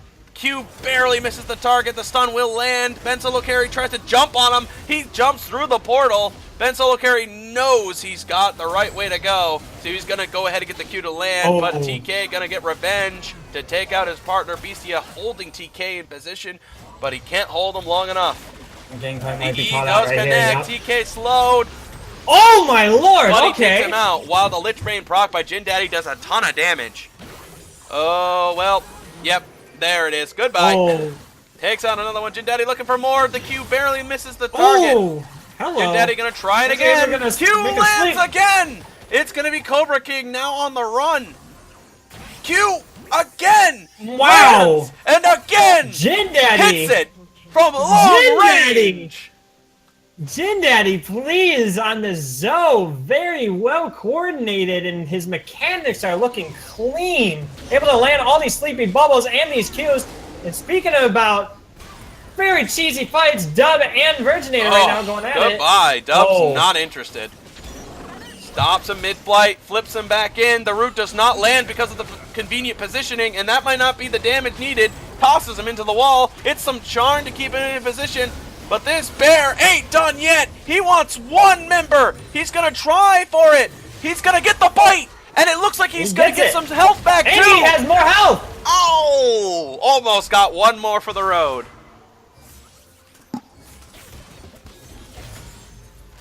Yeah, this is looking pretty much like the first game. All over again, but with going different... ahead and just taking over this game right now, just having fun with it. They're definitely looking for just picks, not caring about the outcome of what's going to happen. Yeah, this has On been... the side of DTS, just looking very fun. Definitely showing up what he can as Gnar. He definitely played great in this match. Like, he definitely showed a lot of it, and it looked like... I'm genuinely impressed. Usually in these type of conditions, you don't normally see a top laner being the one to do the best job. So good job from him. And the Vi definitely, despite having a good game last time, could not seem to make any bounce back here. But I would dare say this is just all but over at this point. Let's see how it's going to end. The Q will not connect. And the siege continues. It's TssT nearly soloing this whole situation. He's going to go from a long range. He lands it, gets the Lich Bane proc. And that is some easy burst damage. Stun, lock, Vi. Double stun by, oh my lord, this Bard. Landing all these abilities. And he got another one. Really clean, and another one. My goodness. Another one. Another one. Another one. Really he gets another one. He gets an auto to take him out, too. Cho is going to go right for the Gnar. Ben solo carry desperately staying alive, but not long enough. And it looks to be all but over as they're taking every inhibitor for the road. No Baron this time, as they are going to try to win the game right now. Very well clean game by DTS. Both games just showing their aggression, showing that they came here to play. We don't care if you're high up in there in the standards. We don't give a damn about any of that. We're here to play, and we're here to shut you up. Yep, and there's the big kill onto Kassadin. The ultimate now, they're going to try to take him out. TK's going to go down to the Misfortune ultimate after all. Bestia trying to charm him into the ultimate. He's going to get him into the fountain. The only one remaining now is Bard, as he now has to use the minions to get these autos off. He's going to get it. And he will. And he tries to go for the dab for successful match play. Successful match play goes for the beautiful dab. Very well played game there by DTS. Able to take the 2-0 against CoryInTheHouse. Very impressive. And fast, Very impressive. And fast, too. Yeah. Dare I say so fast that I don't even know if your team's even needing you at this point. Jokes aside, ladies and gentlemen, this will be a surprising 2-0 victory for DTS as they manage to rekindle their great streak, as they seem to be sparking themselves into light as they are trying to give themselves back into the fight. They managed to somehow overwhelm CoryInTheHouse. Let's see if that's going to work out for them in the near future. With the 2-0, let's take a look on how they did it. Well, Jindaddy and Xayah are honestly the two strongest in the game as of right now. Zoe and Xayah seem to be two of a kind when it comes to damage charts, and they certainly are on the highest yet again. Most certainly, yeah. Jindaddy on that Zoe looking clean AF, landing all those sleepy trouble bubbles and those paddle stars, just looking so clean on that champion. I won't be too surprised if later down in the season, until playoffs begin, that they're going to keep Zoe out of the hands of Jindaddy. Very, very scary champion to put in the hands of him. Indeed, puns of damage. I do agree with you, by the way. Absolute puns of damage. Nice seeing you again, by the way. So, moving on to the next topic at hand, let's talk about the vision score and the ward score here. Certainly going to be really good for the Bard. He absolutely took control of this game, and for their opponents, they definitely just were not in the right place in the right time. CoryInTheHouse has never been this inconsistent. One of those bad days of League of Legends play. I know the feeling. I know it very well. What do you think? Oh, yes, right. So, I think that this is going to be a very impressive turning point for DTS as they got themselves a 2-0. This is a very precious 2-0 for them. They are saying, we're still in this race. We're going to do whatever it takes to stay in this, and we're not going to give up quite yet. For those of you at home, I'm pretty sure you're probably wondering, well, Army, what's going on? Is there going to be another match to come? Yes, there is, and this camera ain't turning off. You will see in a very short moment some very interesting music, as well as some preparation for Game 2. Don't leave your seats, folks. Game 2, Nevermore versus ESG Genesis, is on the way. By the way, the selection for our standout player, which we will not, as I've been sternly told not to, despite all the delicious bits that have been thrown at me, not going to give him an interview. But it has been decided that Jin Daddy has won the standout player again. Zed and Zoe has not fallen off the face of the earth. He's still in it. He's still got it. Let's see where that comes up soon enough. Ladies and gentlemen, please be patient. I will be preparing the next game to come. So get ready. You're not going to miss much, as I'll get the game going. See you soon, everyone.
Thank you very much for the subscribe, Rock On 646. Appreciate it. Love seeing you around.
Ladies and gentlemen, we're going to get right into the action real fast here. TssT Gaming versus Nevermore live and ready for your viewing pleasure. I do not know if my casting individual has returned or not, but you'll certainly hear him the moment he comes back, when he comes back. Returned, but I never even left. What's going on, everybody? I'm XDon, obviously with my main buddy Army, but here we are, ESG versus Nevermore. First game into the picks and bans. Camille already being banned out. Could that be from Fridge? Could that be from Ignorant? I'm not even sure anymore where she's supposed to go. What are your thoughts? You know, at this point, I don't even know either. And the fact that it's gone means you don't got to worry about it. And TssT Gaming certainly has started to show some pretty good prowess with Camille. And they're certainly going to start getting rid of some things that they find troubling, which appears to be Zoe. Yeah, not wanting to live as the smile on that champion is probably one of the only 3 players in our tournament here that has found a way to master the champion despite the nerfs. I mean, she's still super strong if you're able to play her well. So not wanting just the craziness that comes with the Zoe. Varus being the next ban out here from Nevermore. Dota not too happy about that comment you said earlier. Anyway. Your main buddy? Well, anyway. Varus was, taken out. As we are looking at the situation of Fridge's next option, he does not want to see an Orianna, and honestly, I'm kind of thankful that Orianna is going to get banned here. It's almost too safe of an option for all mid lanings, because it's just like, it doesn't really matter where Orianna is on it. It's all momentum based with Orianna. You could do good or bad. It doesn't really matter, because at the clutch part of the game, if your team's ahead or they're like really on a good turning point, Orianna just really ups that tide of the advantage. It just completely makes it almost impossible to not win, and I'm glad that finally people are starting to realize how strong momentum is and how strong it is to get rid of Orianna. All right, so going over the next couple bans here, I mean, I do agree with you. The Orianna pick is really good to take off the board just because it's so easy to coordinate with. I mean, somebody else lands any ability, and you go ahead, you press the R, usually get up a couple members with it. So taking that off the board, that's great. Taking Sejuani away from Psycho Silly, absolutely amazing. He is a very avid player of the Sejuani, so getting rid of that, very good. Getting rid of the Varus for one trick mid, that is the only time ESG has won, by the way. Like an actual game is with that Varus. So also really good to take that away. Taking the Cho'Gath away from Fridge is one of his main top laners. Just really strong. Great idea. But Ornn goes ahead and gets locked in. I believe that will be for Blitzykins. Haven't seen an Ornn in a while. Yep. And Galio being picked up for the side of ESG. You know, honestly, I think that is what Fridge was kind of looking at first as his first option, considering he's been really a big fan of utilizing his passives. He was a very big fan of the idea of trying to utilize as much of his ability to give extra magic power to his allies while hindering the magic that they'll be able to receive. J4 also being selected by Ignorant, as he's now back on that champion again.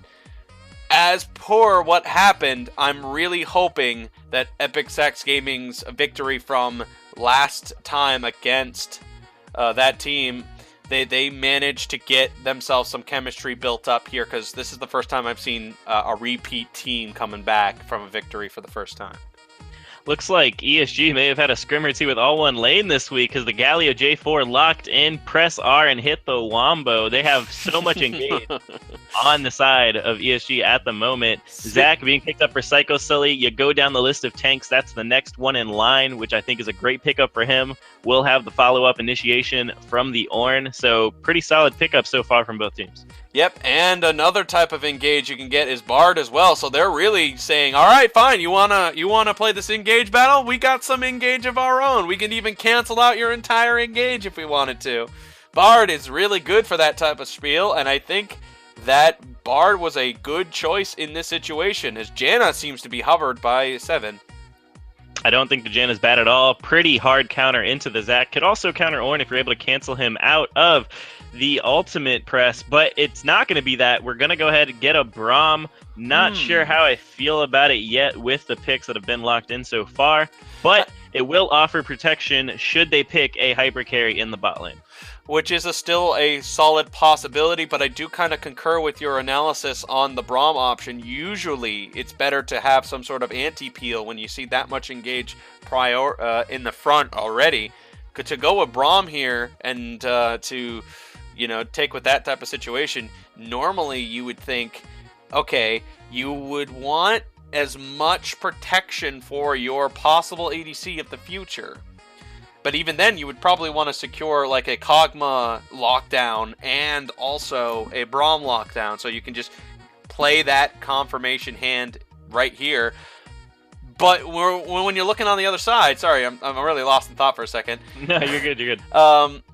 When you look at the other side, it's like you're kind of telling them, hey, we kind of want to play a hyper carry too, because we have Braum with the stacking passive, so we could kind of like take a Kog'Maw or something, and you're kind of saying that before the second banning phase. So that's kind of an issue, I'd say, that Epic Sax Gaming kind of told them there. It's like, I feel like if they leave Kog'Maw up here on the side of Nevermore, it's a pretty big mistake, because you look at the draft that they have so far, extremely low damage. Assuming that's going to be a Galio mid and a J4 jungle, both don't scale spectacularly into the mid and late game, so you're going to need damage coming out from some point. Mind you, they don't have a top laner picked in yet, but I don't see Fridge playing anything too hyper carry-ish, so unless he's going for the Amumu again.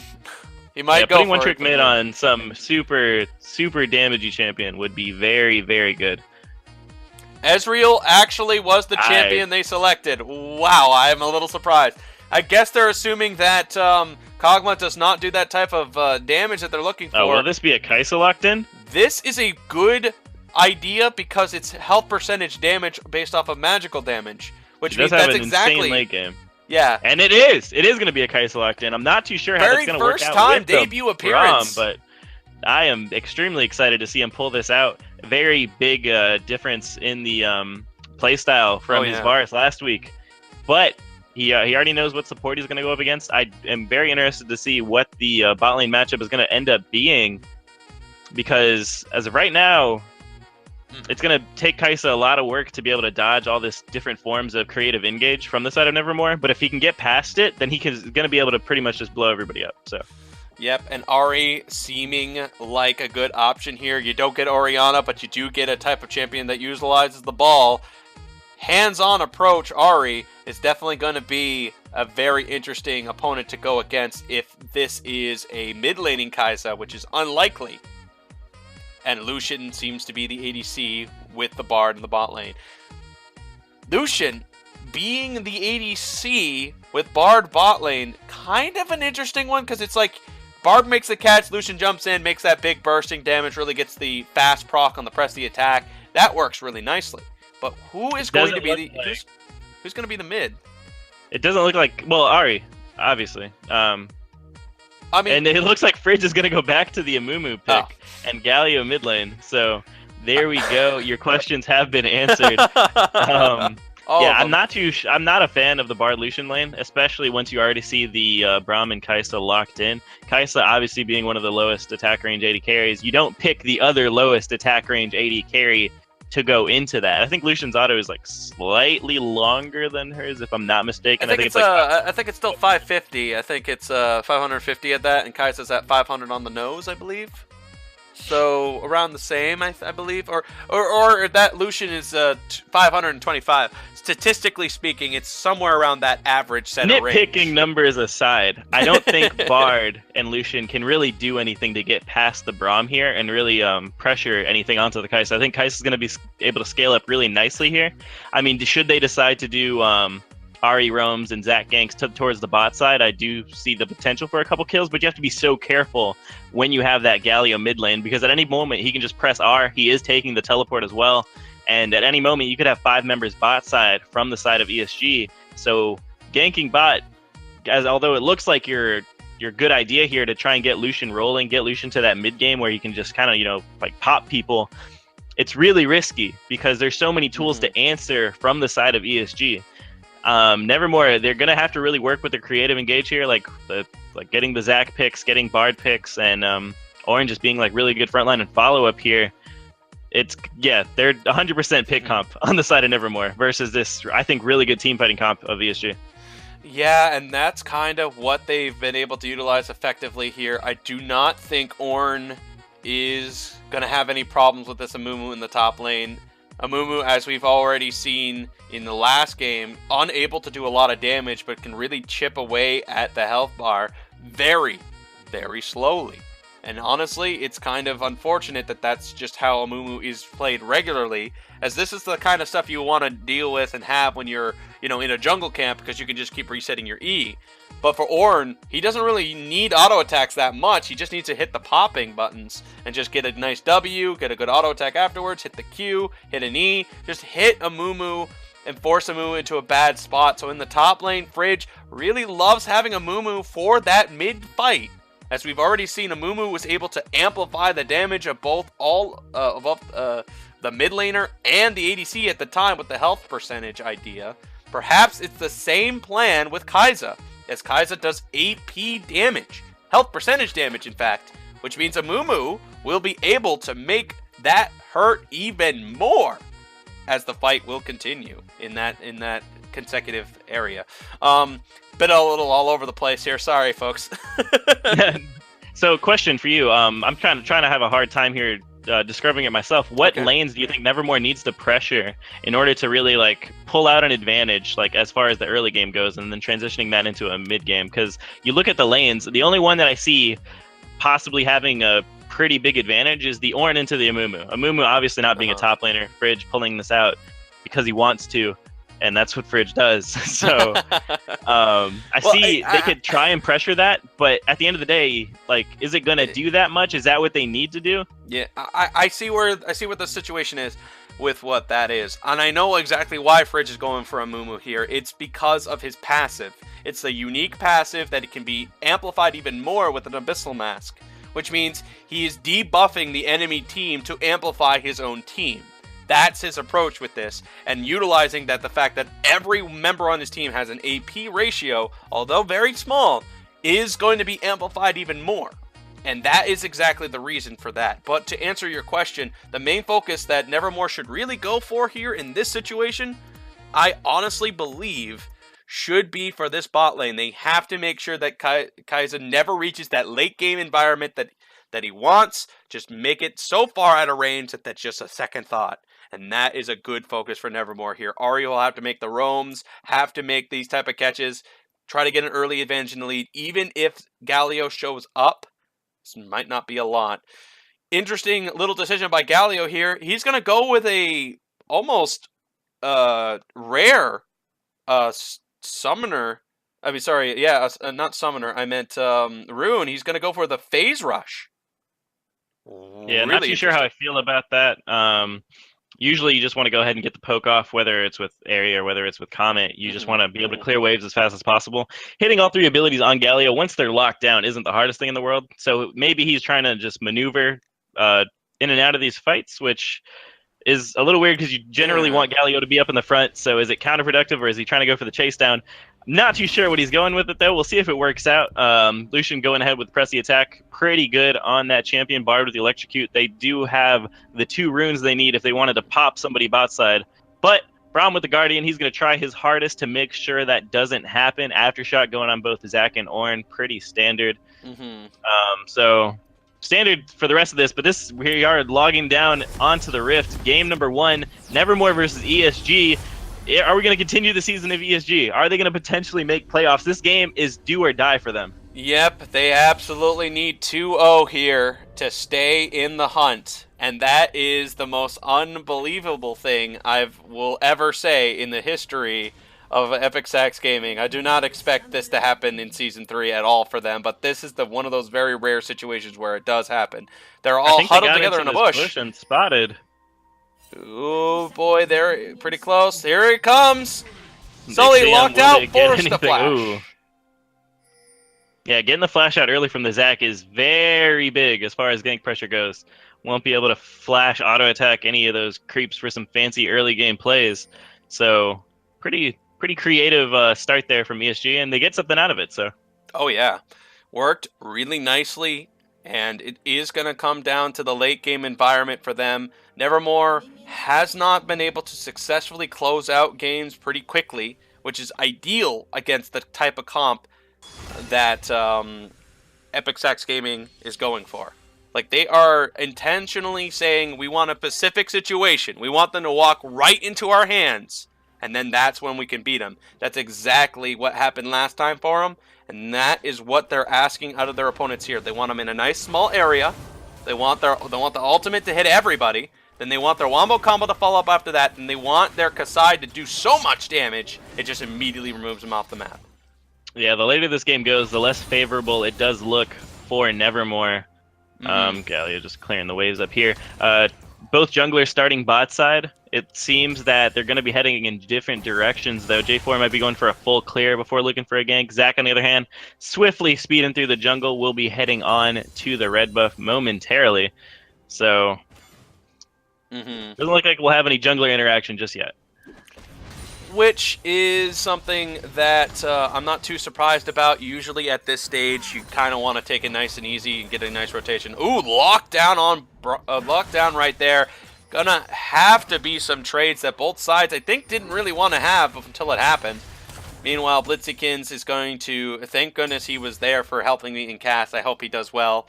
But Fridge, really nice guy too. I hope he does well too. So I can't choose between these two guys. They're just too cool of people. I hope they're all too nice. Well. I know, they're too nice and they're too helpful. And they really, like, Frage was like, I'll help you. I know you needed help with casting. And then same thing with Blitzy. They're both really nice people. So let's hope everything goes well for the both of them, for the sake of the game. But they don't need to be nice to each other during this game. They're trying to kill each other. This is League of Legends. Here it is. This might be the killing of what you're talking about. The knockup does not connect. Blitzy's going to get out. Close one. Not close enough. I think that's really huge, actually. Quick engage on the bot side. But nothing happens there. I think that's really huge for Fridge, just to get that pressure from Ignorant, because Amumu obviously not the greatest laning phase. Speaking of not a great one, looks like Brahm's in a bad spot. The autos do follow him, but it's not going to be enough to kill him. The heal comes in time. Sivian takes a little tower damage, and the pressure at bot tower continues. Yeah, I'll cut myself off. Nevermore bot lane performing very well right now. I feel like ESG just isn't respecting the potential early game that Lucian and Bard have, and they're kind of just walking up and into most of these abilities. So they need to slow it down just a little bit, use some pots, sustain up. Yeah, keep the idea of the fact that you can trade with them, but do not let them have an easy trade first. That's kind of the best way to handle a bot lane that's aggressive. You just make sure that their trades are unfavorable. Like in that situation right there, all you did was fire a skill shot, but you took away some health bar. That is favorable trading. Yeah, if Death Slice is able to land a winner's bite onto row 47 here, then they should be able to do some pretty nice engages with the dash forward from the Kaisa. So if they're able to get their engage off, it is pretty good. There's not too much that Bard can do in the way of peel, but they don't need to do any of that. Right now they just need to farm, they need to scale, they need to not lose lane super hard. So right, and that may happen as that lockdown was pretty close. Gonna force the Guardian proc here. Gonna go ahead and start returning fire fast. Braum is gonna go ahead and jump right out of there. No heal this time. So Death's Scythe has got to be careful. It is not a favorable engage for him if he gets hit by a Q. He's not going to get hit by it that time. Auto comes off. The passive does proc, but it's not going to be enough. He does activate the passive. Here comes Psycho Sully on the play. Gonna catch him and knock him out. That's a unfavorable situation for that bot lane, as they did not look coordinated on that one. That is the opposite of what they wanted to do. One trick mid, flashing aggressively, thinking you'd pick up the kill onto the Bard, but Row 47, being the support in the lane, had the heal to save his buddy's life, and Psycho Sully, with the pathing, noticed that bot lane was trading very aggressively, and went down there to help his team. Despite the fact that he started on the red buff, he went top, made his way back down, and so far, really, really good job from the side of Nevermore, playing that bot lane, who I am criticizing as not that good, but playing it out and showing me how it could be effective. Yeah, you did have some personal opinions dropped here. I remember a certain comment you said about, oh, never mind, looks like Fridge is going to take some big trades. I thought it was going to be a commitment there, but Blitzy does not have an Ignite, so I can imagine why he's just taking it nice and easy. Fridge, only a Corrupting Pot against a Sheen. I think Blitzy might have just a little bit too big of an advantage at this point. Yeah, Fridge is probably going to clear this out. He does have teleport, can teleport back up to the lane. Probably just wanted a little bit of extra gold. Does have to be careful, though. If Blitzkins does decide to all in here, he 100% has the damage to go ahead and take Fridge out.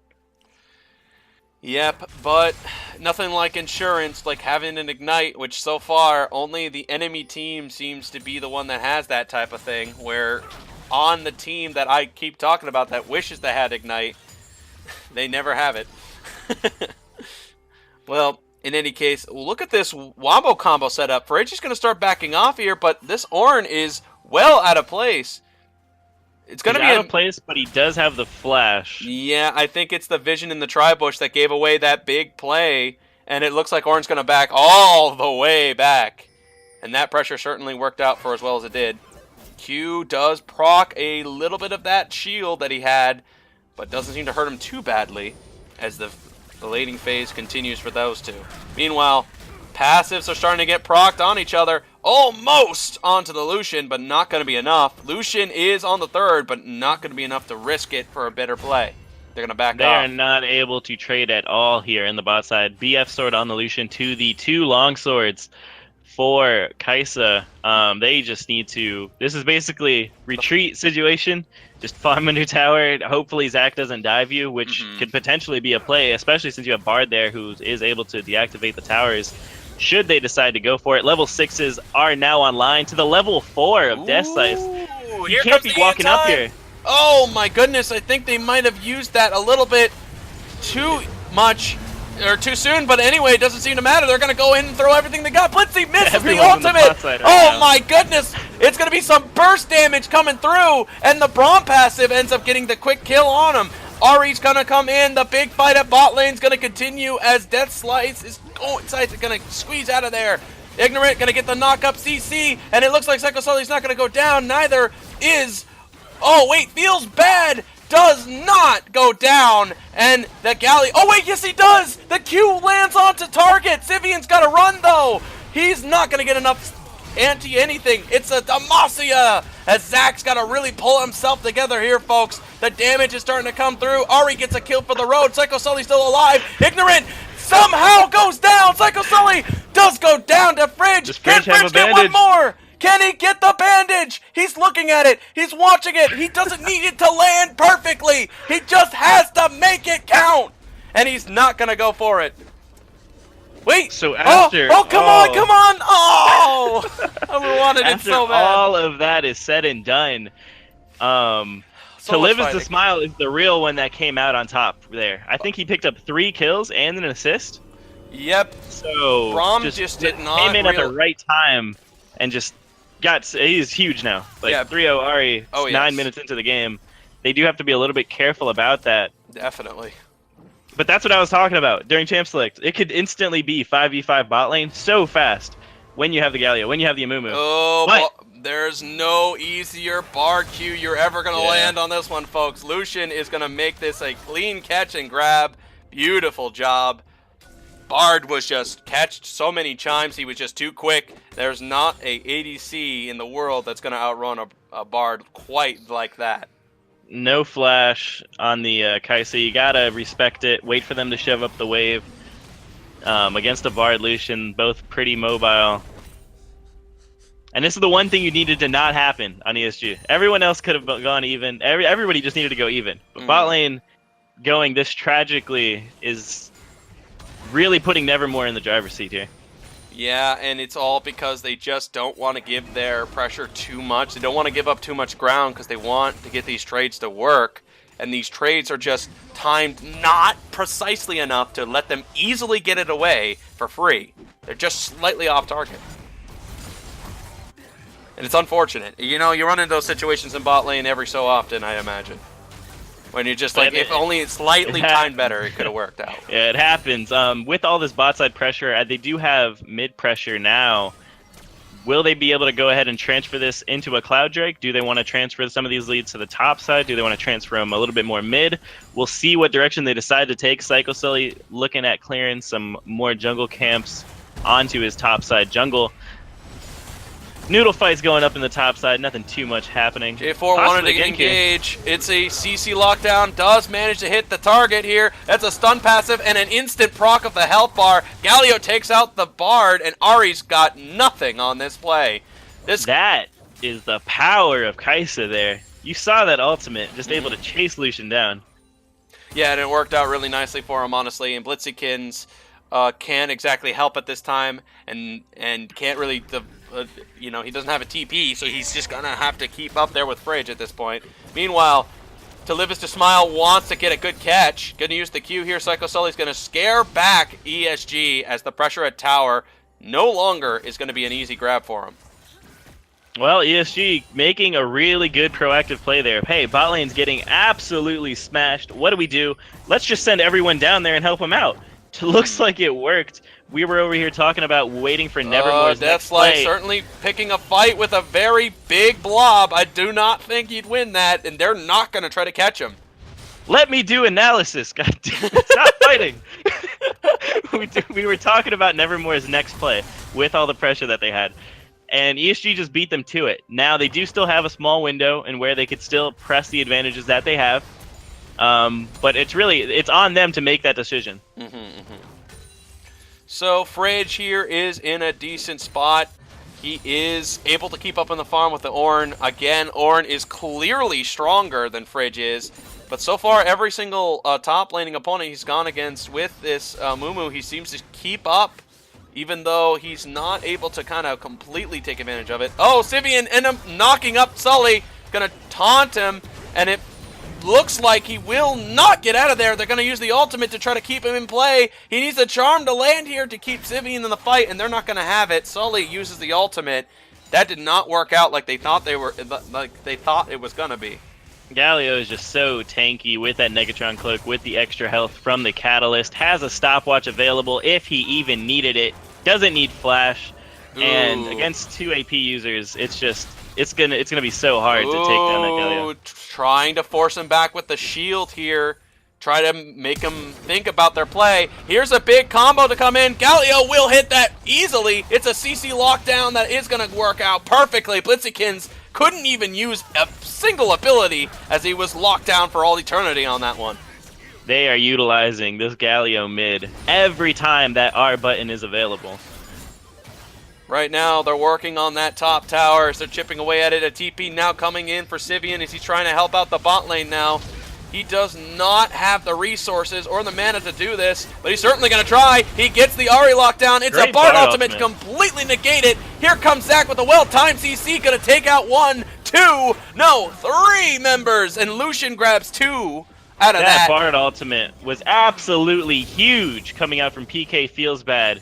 Psycho Sully landing the leap perfectly as it times out, and they were able to turn that very, very nicely. Having more members down there, Sivian being at half health, they probably should have just given up the tower, but Now they're going to go ahead and get Cloud Drake looked good on top while of it that. was there. It looked good. It looked like, hey, we can get one kill and force them to run back. But then the Bard ultimate came down from the heavens and slammed it to make them all go Zanya Hourglass. But then, boom! Big turning point by Zach. Really impressed seeing two Bard players back-to-back and both performing really well. Mm-hmm.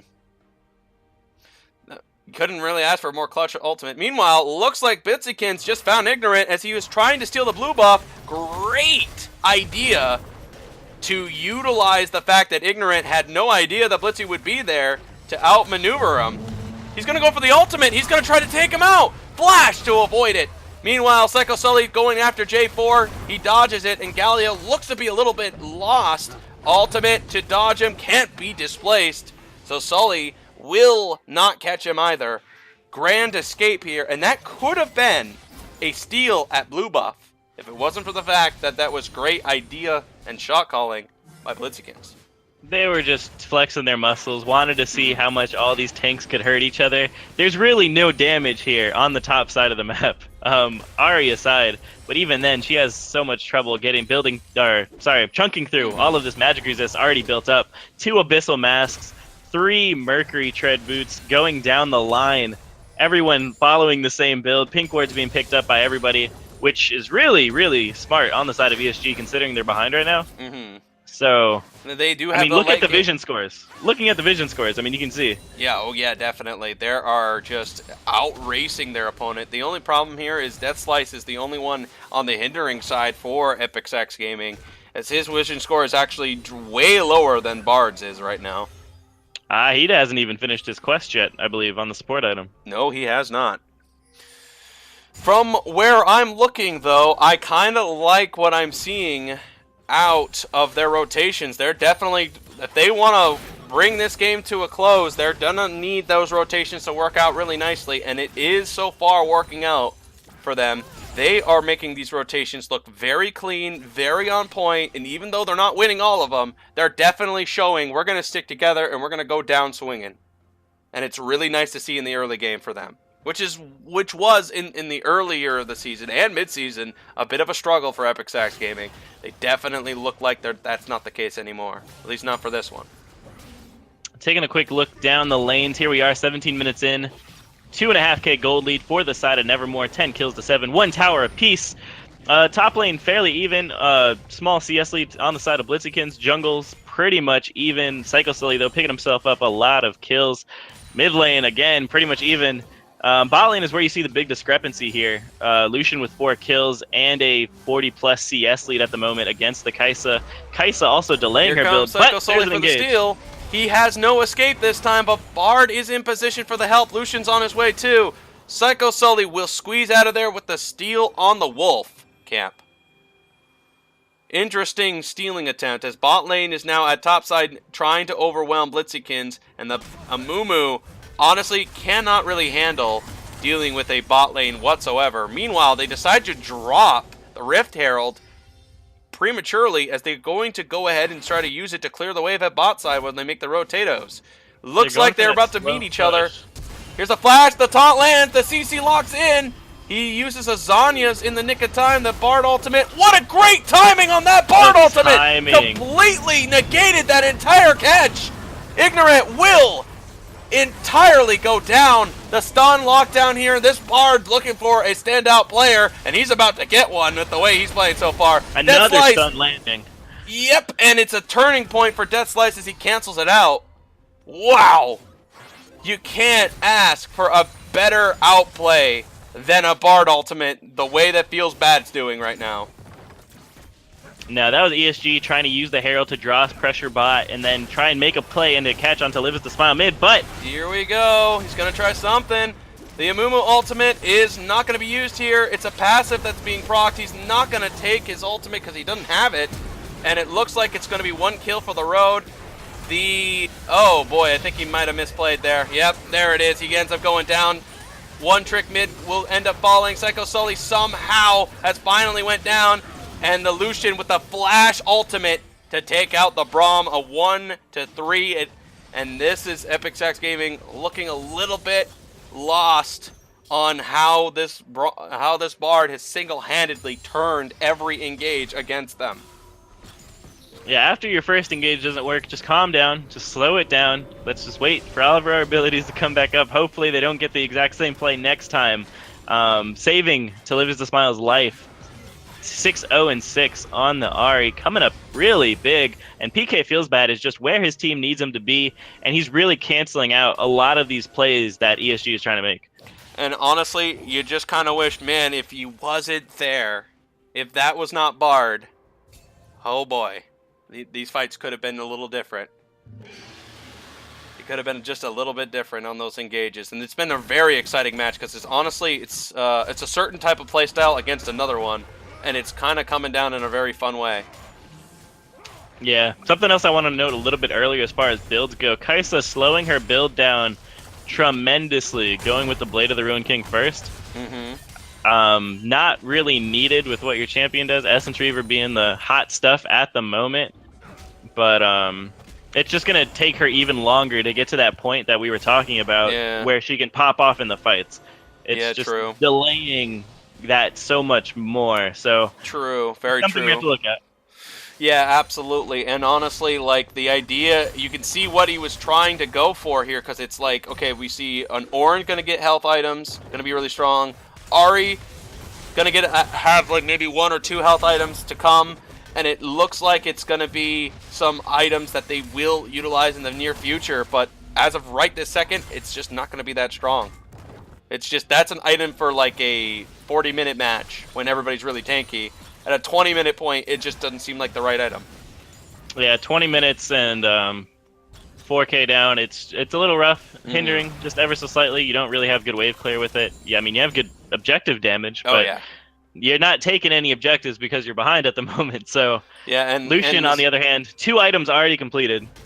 And these Bard ultimates have negated the strength of this engage so far. So I do not know what the next strategy is going to be for them here. So Sivian going to try to pressure back the Ahri, and the fight at the top lane continues. 3v2 situation. Here comes J4. Does not hit the combo, but that surprise catch almost. Oh, wait a minute. Great stun again by Bard. Meanwhile, Fridge is trying to get some damage back as he's losing this very slowly. It's a cooldown battle that he looks like he just lost. That is too much damage. He's going to use an ultimate and a bandage toss. That will be enough to get him back. And Fridge stays alive long enough. But can he stay alive any longer while the top tower begins to fall down? Feels bad. Going to take some tower damage. That fight is going unfavorably for both ways. He's going to use an ultimate to just keep him off the tower. They're just trying to delay the game as long as possible. Oh, he certainly tries to go for it. That's Azania's in play. The disabled Bard does not get that to work for the first time. And it looks like Sivian's going to try to catch Blitzikins. Not going to be able to catch him. Oh, wait a second. No, he will not. And I think after all of that tower defense, the mid tower ends up going down for it, and so will the top tower. That was a tower defense game if I've ever seen one. Well, goodbye. Yeah, no vision there. They just have pressure in the mid lane, pressure on the top side, just able to roam up in between the jungle, get the picks they need. And I mean, you have Row 47. This Lucian is 2 levels up over almost everyone on the side of ESG except for the solo laners. And there's just so much stats with the levels, so much stats with the items that they have over their opponent right now. They're pretty much able to just bully them down. And they go ahead and pick up 2 top towers for it. Here comes an ultimate.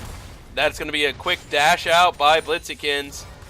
And he's going to go for a flash. They really want to take him out, and they will be able to do so. Sivian gets the quick kill. They're going to try to get some extra money somewhere, and they think Blitzy is the weakest link at this point, so they're going to try to take him out. Charm actually lands, and there's a quick collapse that works super well for him.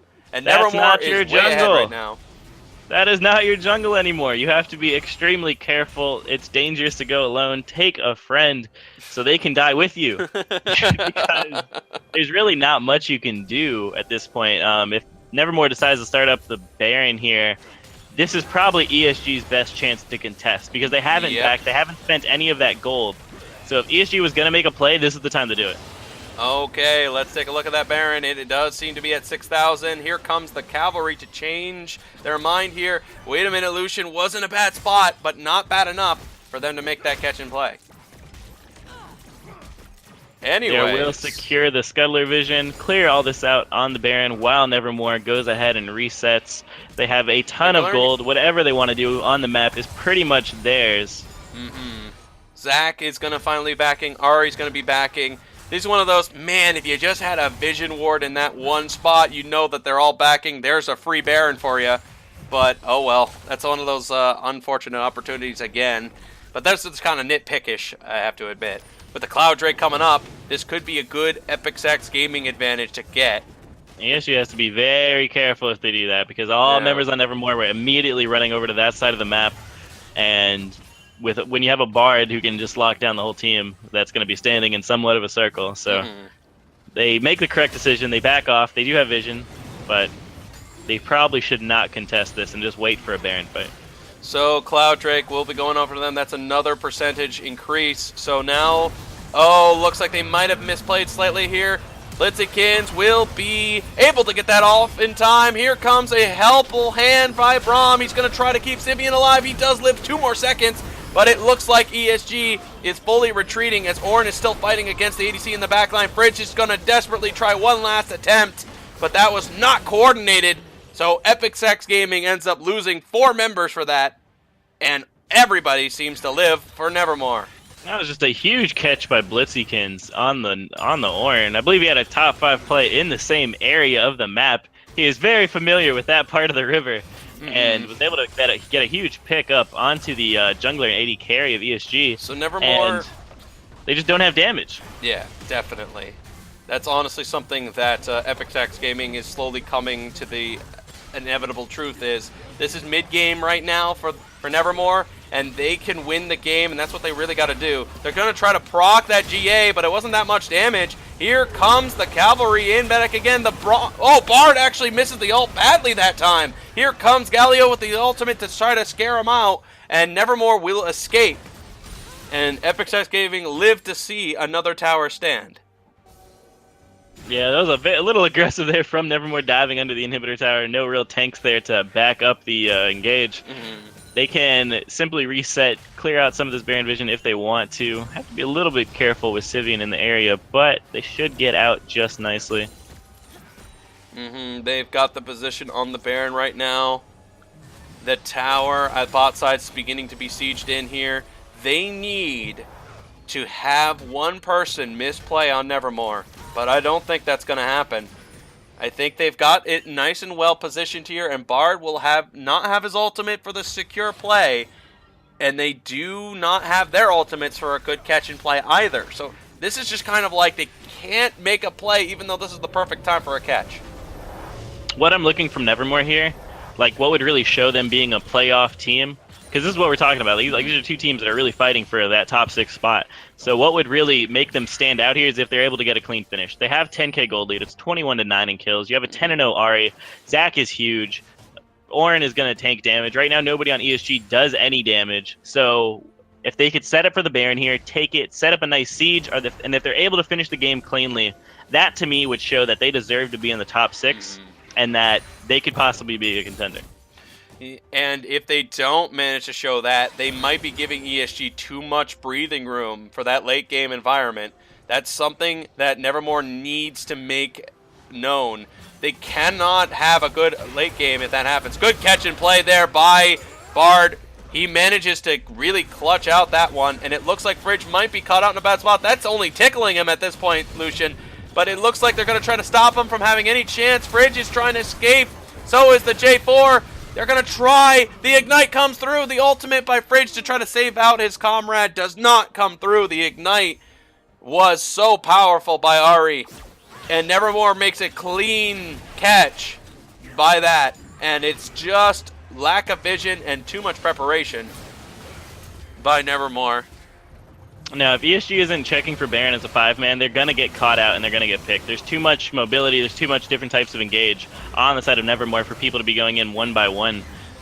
Sivian checking to see if they do it, and they're doing it right now. So can he Psycho get Sully in is range? dropping pretty low. Row 47 even having to tank just a little bit at the end there. Oh, don't And that's trust the Baron damage. secured. Blitzy, Blitzykins, meanwhile, topside, taking down the inhibitor tower. he's gonna get it too. Stun will end up stunning him. Oh, blocked by the Braum, which means Blitzy does not have a way to turn this. He's stuck inside the cage, but he breaks out of it, and now he's on the run out of that bot lane. He's slowly working his way out. The slow reprocs. It's another stun lockdown, and Blitzy's got nowhere to go.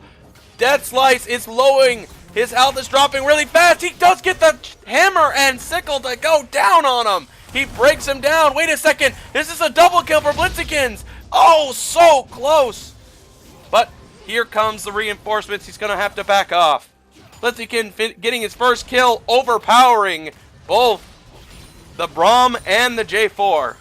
Yeah, Jarvan and Braum are both 5 levels underneath that Ornn. In no way, shape, or form were they ever going to get a kill there. They need to just back off, understand that he has Baron on top of that, and just try and set up a defense, maybe a sneak engage to kill a clutch member here on Nevermore. But obviously that didn't happen. So he goes ahead, he takes out the inhib tower, immediately is rotating over to the top side of the map. Meanwhile, the rest of Nevermore stacking up 4 members mid lane, putting the pressure on with the Baron.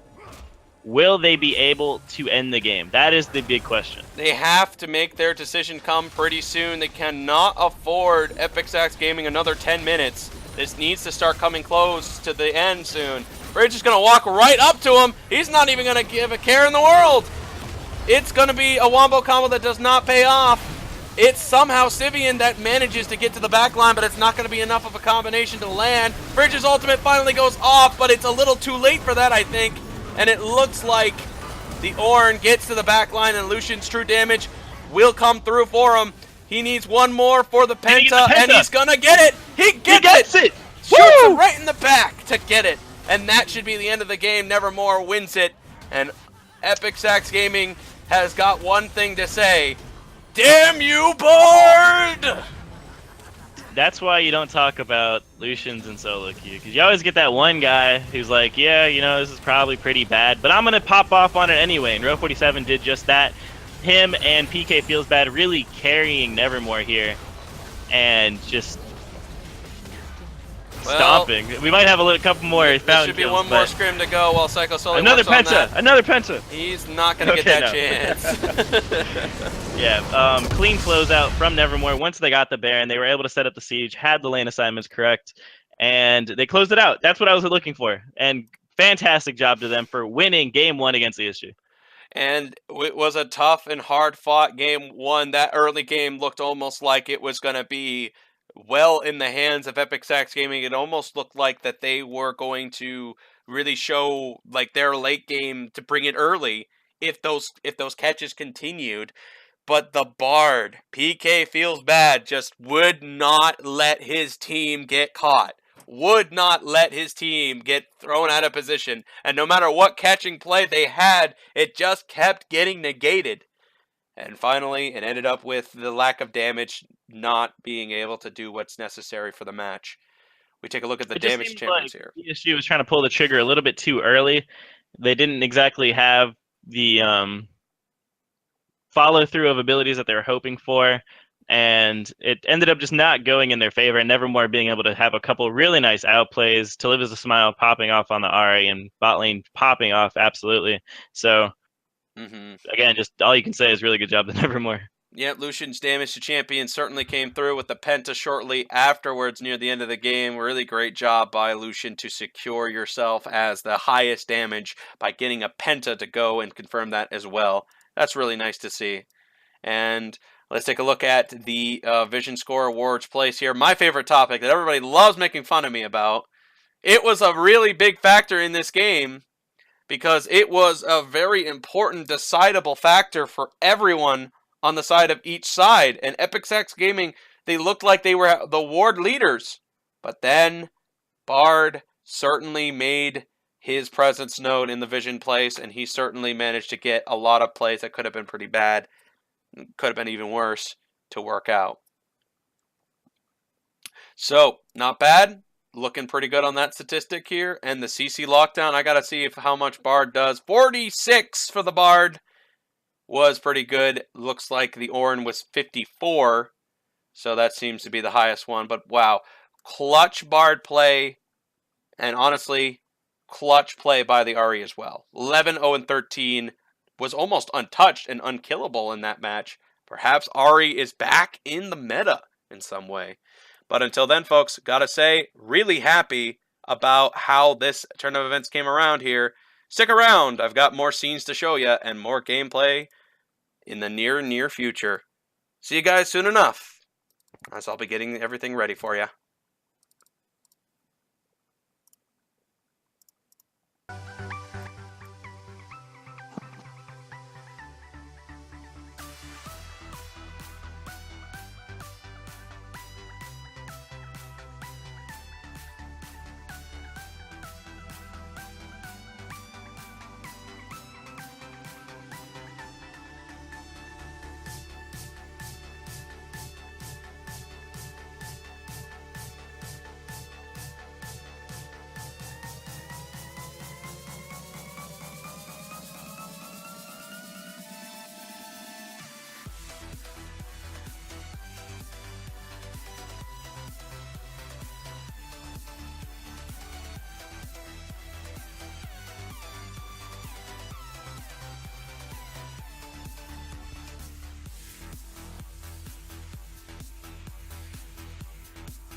The timer ticks down.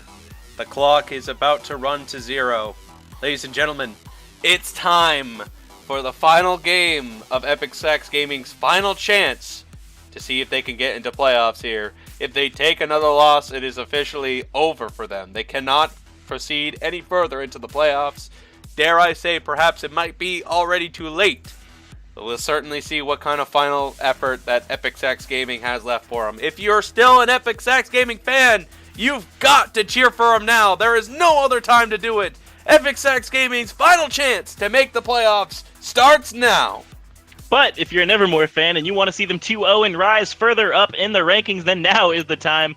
And hopefully they are able to pull out another clean performance like they did in the last game. ESG, see the Bard. Obviously, they don't want the Bard. It's going to be the first ban out from them. Nevermore not wanting to change the strat up because they don't need to. Banning out the Camille. Zoe is going to be taken off the board. Still not wanting to live as the smile on that champion. So... seeing a lot of hashtag Nevermore win, hashtag take my energy, ESG, drop it in the chat as well. Everybody just believing in Epic Sax Gaming and believing in Nevermore. The fans are raging, happy, excited, and enthralled, and we can't wait to see what happens next. Yeah, taking the bars away again. Obviously, Kaisa didn't really show us anything in the last game. Had one glimmering hope of potential playmaking, and then pretty much was non-existent the rest of the game. Mm-hmm. So there is that. Zach being the final ban from ESG, which I'm not too much of a fan of unless they're deciding to pick up Sejuani first pick. If they aren't planning to do that, Psycho Soul is just going to play it. So everybody loves the word raging that I said. Raging. Nevermore. Okay. So gaming. Okay. So I do like the strategy here from ESG. They went ahead, they banned the Zac, and they picked up Sejuani, really targeting Psycho Sully's champion pool. Now, past these two champions, I haven't really seen him play anything else. So this could be a swinging point if he's not able to provide any pressure in the early game for Nevermore. So that's probably the biggest thing to look at so far. You know, one of those like historical moments where it's just like, you know what, I'm gonna go down, let me take out my mains. Nevermore's like, nah, this ain't no story. This is us wanting to go into the playoffs. We need these wins. We're going to take away all three of the champions. Darius blind picked is the absolute sign of disrespect if I've ever seen it. Basically telling Fridge, if you want to play a Moo one more time, then I have something to ask you about that. Alright. But on a serious note, just ooh, get rid of basically Trundle willing too. to take that into anything. Wow, this is going to really force Fridge into his deep pocket pool here, and Ignorant will not have his to go to option here. So Fridge, unless he's using Sejuani top, which is a little unlikely, Ignorant is now sitting at his choice for his either top laner or mid or the rest of his team, for all I know. Ooh, gonna go ahead and take out the Kled? Yes, he will. It's going to be a skill matchup. Kled versus Darius top lane's a skill matchup if I've ever seen one. All comes down to who can land the skill shots and who can dodge the other ability. Oh, wow. Blitzykins immediately switches to Ignite. Wanting to take down the Kled off of the mountain as fast as possible so we can go ahead and lay down the pain. Because as soon as Kled dismounts, it's basically an instant kill for the Darius. So Alistar being picked up for Death Slice, a little bit, I would say a little, actually no. Braum was pretty safe of a support, and he still was having issues in the lane. Maybe Alistar he just performs better on, so they go ahead and pick that up for him now. They have tons of engage right now on the side of ESG.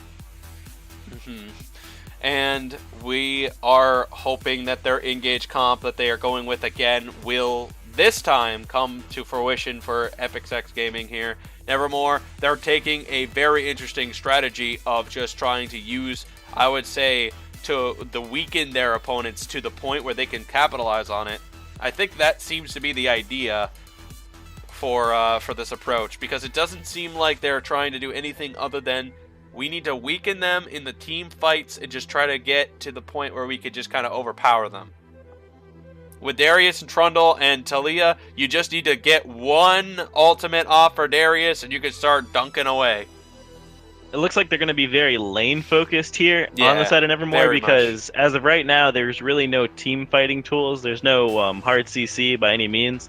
Oh no, absolutely not. But besides Talia wall and like trying to maybe catch somebody out with a Trundle pillar, it's going to be really rough for them to start a fight. So I absolutely, completely agree with you 100%. The thing is, at this point, I think they're just kind of really relying on the fact that Darius's ultimate in the late game just becomes 1,000 damage. So they're just going to be able to just get that going, get that passive going, and then just kind of turn it into like a dunk machine for their chances in a team fight. Although, catching-wise, they do have a pretty solid one. Trundle would be really good at walking some people into a bad spot. And Talia is the same way with the wall, really heavily punishing anybody that mispositions, which we have seen Epic Sax Gaming do in their engages. They kind of separate themselves. And with Talia being the massive wall that she provides, can easily cut off Epic Sax Gaming and their engages. Quick note on the second ban phase here. Both teams decided to ban out nothing but 80 carries, so really limiting the pool. Vayne, Tristana, Lucian, Zaya not going to be able to be played. But the Ezreal comes through that wasn't able to come through before, and I think it looks a lot better in this comp. This is more of like a mid-game spiky comp with the Kled, with the Sejuani. You just want to hit that point and then just go in. So, yeah. But the Braum already locked it for row 47 is a small counter. Will be able to block up the ultimate. Will be able to keep most of his team safe. Right, there is a Kog'Maw opportunity that they can kind of get off here. And sure, it won't be an easy type of peeling that he'll get. But honestly, it's going to be pretty decent enough for catching purposes because that'll take the focus right off of Darius. And that's kind of the best approach I would say for this, unless they're taking some better engaging style, and which is what they're going to go for with the Sivir. I think the Sivir's pretty good because that's pretty much the only thing that you have that's going to be able to catch anybody out is that additional movement speed. And maybe just hope that they miss position. Corki being picked up here for Sivian into the Talia will be able to roam when he does get the packages. Yep. So very similar almost in playstyle to the Talia. But ESG is looking 100% towards the Triforce spikes, towards the 2-item spikes. After that, this is 100% Nevermore's game. Trundle's just going to scale, Darius scales, Talia scales, Sivir scales. So yeah, past that 2-3 item point, then this is 100% Nevermore's game. But I don't think Nevermore's lanes are bad either. No, they honestly don't look that bad. They honestly look like they honestly look a little bit more prepared in the sense of like we're going to capitalize on mistakes, and that's the right way to go for it, really, for them. Yeah, I'm looking at how these fights are going to play out. ESG has a lot of tools to play with, which I think is going to be really good for them. They have a lot of go buttons. Obviously, Kled, the biggest go button of them all, making his whole team just go forward. So, will Nevermore be able to maneuver around that if they decide to group up early, if they decide to do more team fighting? It's going to be up to Nevermore to keep them into the lanes, to keep the skirmishes to a minimum. Because as soon as multiple people join the fights, that's where it starts looking risky for Nevermore. Because they don't have as many tools to disengage, as many tools to like really move ESG around these fights. Well, that they don't. And they kind of have to hope that they play this poorly for them to take advantage of any of their, it's a really good catching comp. And it's a really good one that they think they can win with because of how well their engages were like last time. So I think that's just all there is to it. Kled being the major factor here is Kled can bring an entire team in. They don't really have to worry about anything else. Kled could just push everybody into the right spot. So with that being said, I don't know if the catching comp's going to work here. Oh well, we're about to find out. Definitely wants to be in every single skirmish possible. Ezreal and Corki, very good mid-range damage dealers, and there's no real backline threats on the side of Nevermore. So really, unless they miss position, it is very hard for anything to be doing damage to them, especially when you have Kled, Sejuani, Alistar in the front line. So Oh, now I In see. theory, this looks like ESG's fight to win, but Yeah, definitely in theory. And I feel like they are going to try to fight with every last breath and every last energy they've got. And they're willing to throw it all on the line because they may not have another chance to get into playoffs if this doesn't go well for them. Which is exactly what Nevermore is probably trying to capitalize on. They might know that ESG Gaming might have no chance. So therefore, capitalize on their ability to try to win this. Capitalize on their ability to try to end this. And force them to make mistakes. Force them to make reads and misreads. yeah. But on the other side of the foot, are Nevermore just that much better? Is To Live and To Smile just that much better than Sivian to where he can just go ahead and pull this out? Once they start sieging up, that's where Nevermore's comp gets a little strong, because you can just peel back with Braum, you can poke with the Sivir, you can poke with the Talia, and then you have Trundle to take away like pretty much any tankiness if they do try and engage. So if Nevermore are able to pull off these sieges that their comp allows them to, and then just have the Darius split push, that could be where they find some serious advantages. Mm-hmm. And let's hope for those fans who are still hoping ESG Gaming can get their one win to keep them alive. Let's hope that their wishes are still with them, and the love and the energy continues despite their chances of getting in here. But anyway, more importantly, it comes down to how they take on the runes here. I find it very interesting. Trundle is not going to go with a tank choice. He's going to go with a press the attack. Interesting decision making. I think he's assuming that he's going to be not only in the fight for very long, but he's also going to be able to proc that off to get the team to do more damage on the target. Interesting decision. We'll see if it works out for him. If he's able to get into a couple like small skirmishes early, Trundle jungle is very strong once he finishes his jungle item and he has the ultimate available. 1v1, you're not going to beat him. So if that's what he's looking to do, just go for the invades maybe. Once he hits that level, and then just try and find like the 1v1 fights or the 2v2s, then I could see it working out pretty well for him. Yep. Now we're at a spot where it all comes down to this. Let's see if strategy versus strategy is going to come in the favor of Nevermore or ESG Gaming. I think I've said that at least 800 times by now, so I'll just shut up. Wasn't gonna say anything, but was typing it out though. Nevermore not wanting the same thing that happened the first game. They all grouped together level 1. ESG is like, nah, you know what? That invade stuff, that's last game's news. We're just gonna 5-point, play it safe. Can ESG capitalize off of such a strong mid-game composition? If they can, then I think that to me proves that they have some competence and that they can potentially take out a mid-tier team like Nevermore. But after looking at game 1, it's not going to happen, and Nevermore should be able to just roll over this, especially with Blitzykins on the Darius, who was manhandling Fridge last game, to be honest. Yes, and that's because of the differences between Ornn and Amumu, because Amumu basically is not the type of champion that can really fight against anybody in the top lane, let alone an Ornn. That's just almost asking for cruising for a bruising. But this is almost a competition between Blitzy and Fridge. This is them saying, you know what? It's my skill as a top laner versus your skill as a top laner. This is where it decides who is, in Fridge's or Blitzykins' opinion, the better top laner. You can't really ask for a more skill-based matchup than a Darius versus Kled. I say this with the concept that I know very well of the differences between Darius and Kled's style of play. Both of them are very similar in approach, but the key factor is Kled's ability to jump on a target versus Darius's ability to keep the target right in his position. It's position versus abilities. And it's control of position that makes the difference. And if Darius gets the upper hand, then that means Kled can never make it engage. And if Kled gets the upper hand, that means Darius can never keep up on the damage. So it all comes down to who gets the first kill that determines the better top laner. In my opinion, of course. Psycho Sully already level 3, trying to put some pressure down. And that's the amazing gank from Trundle. You put down the pillar and hope for the best.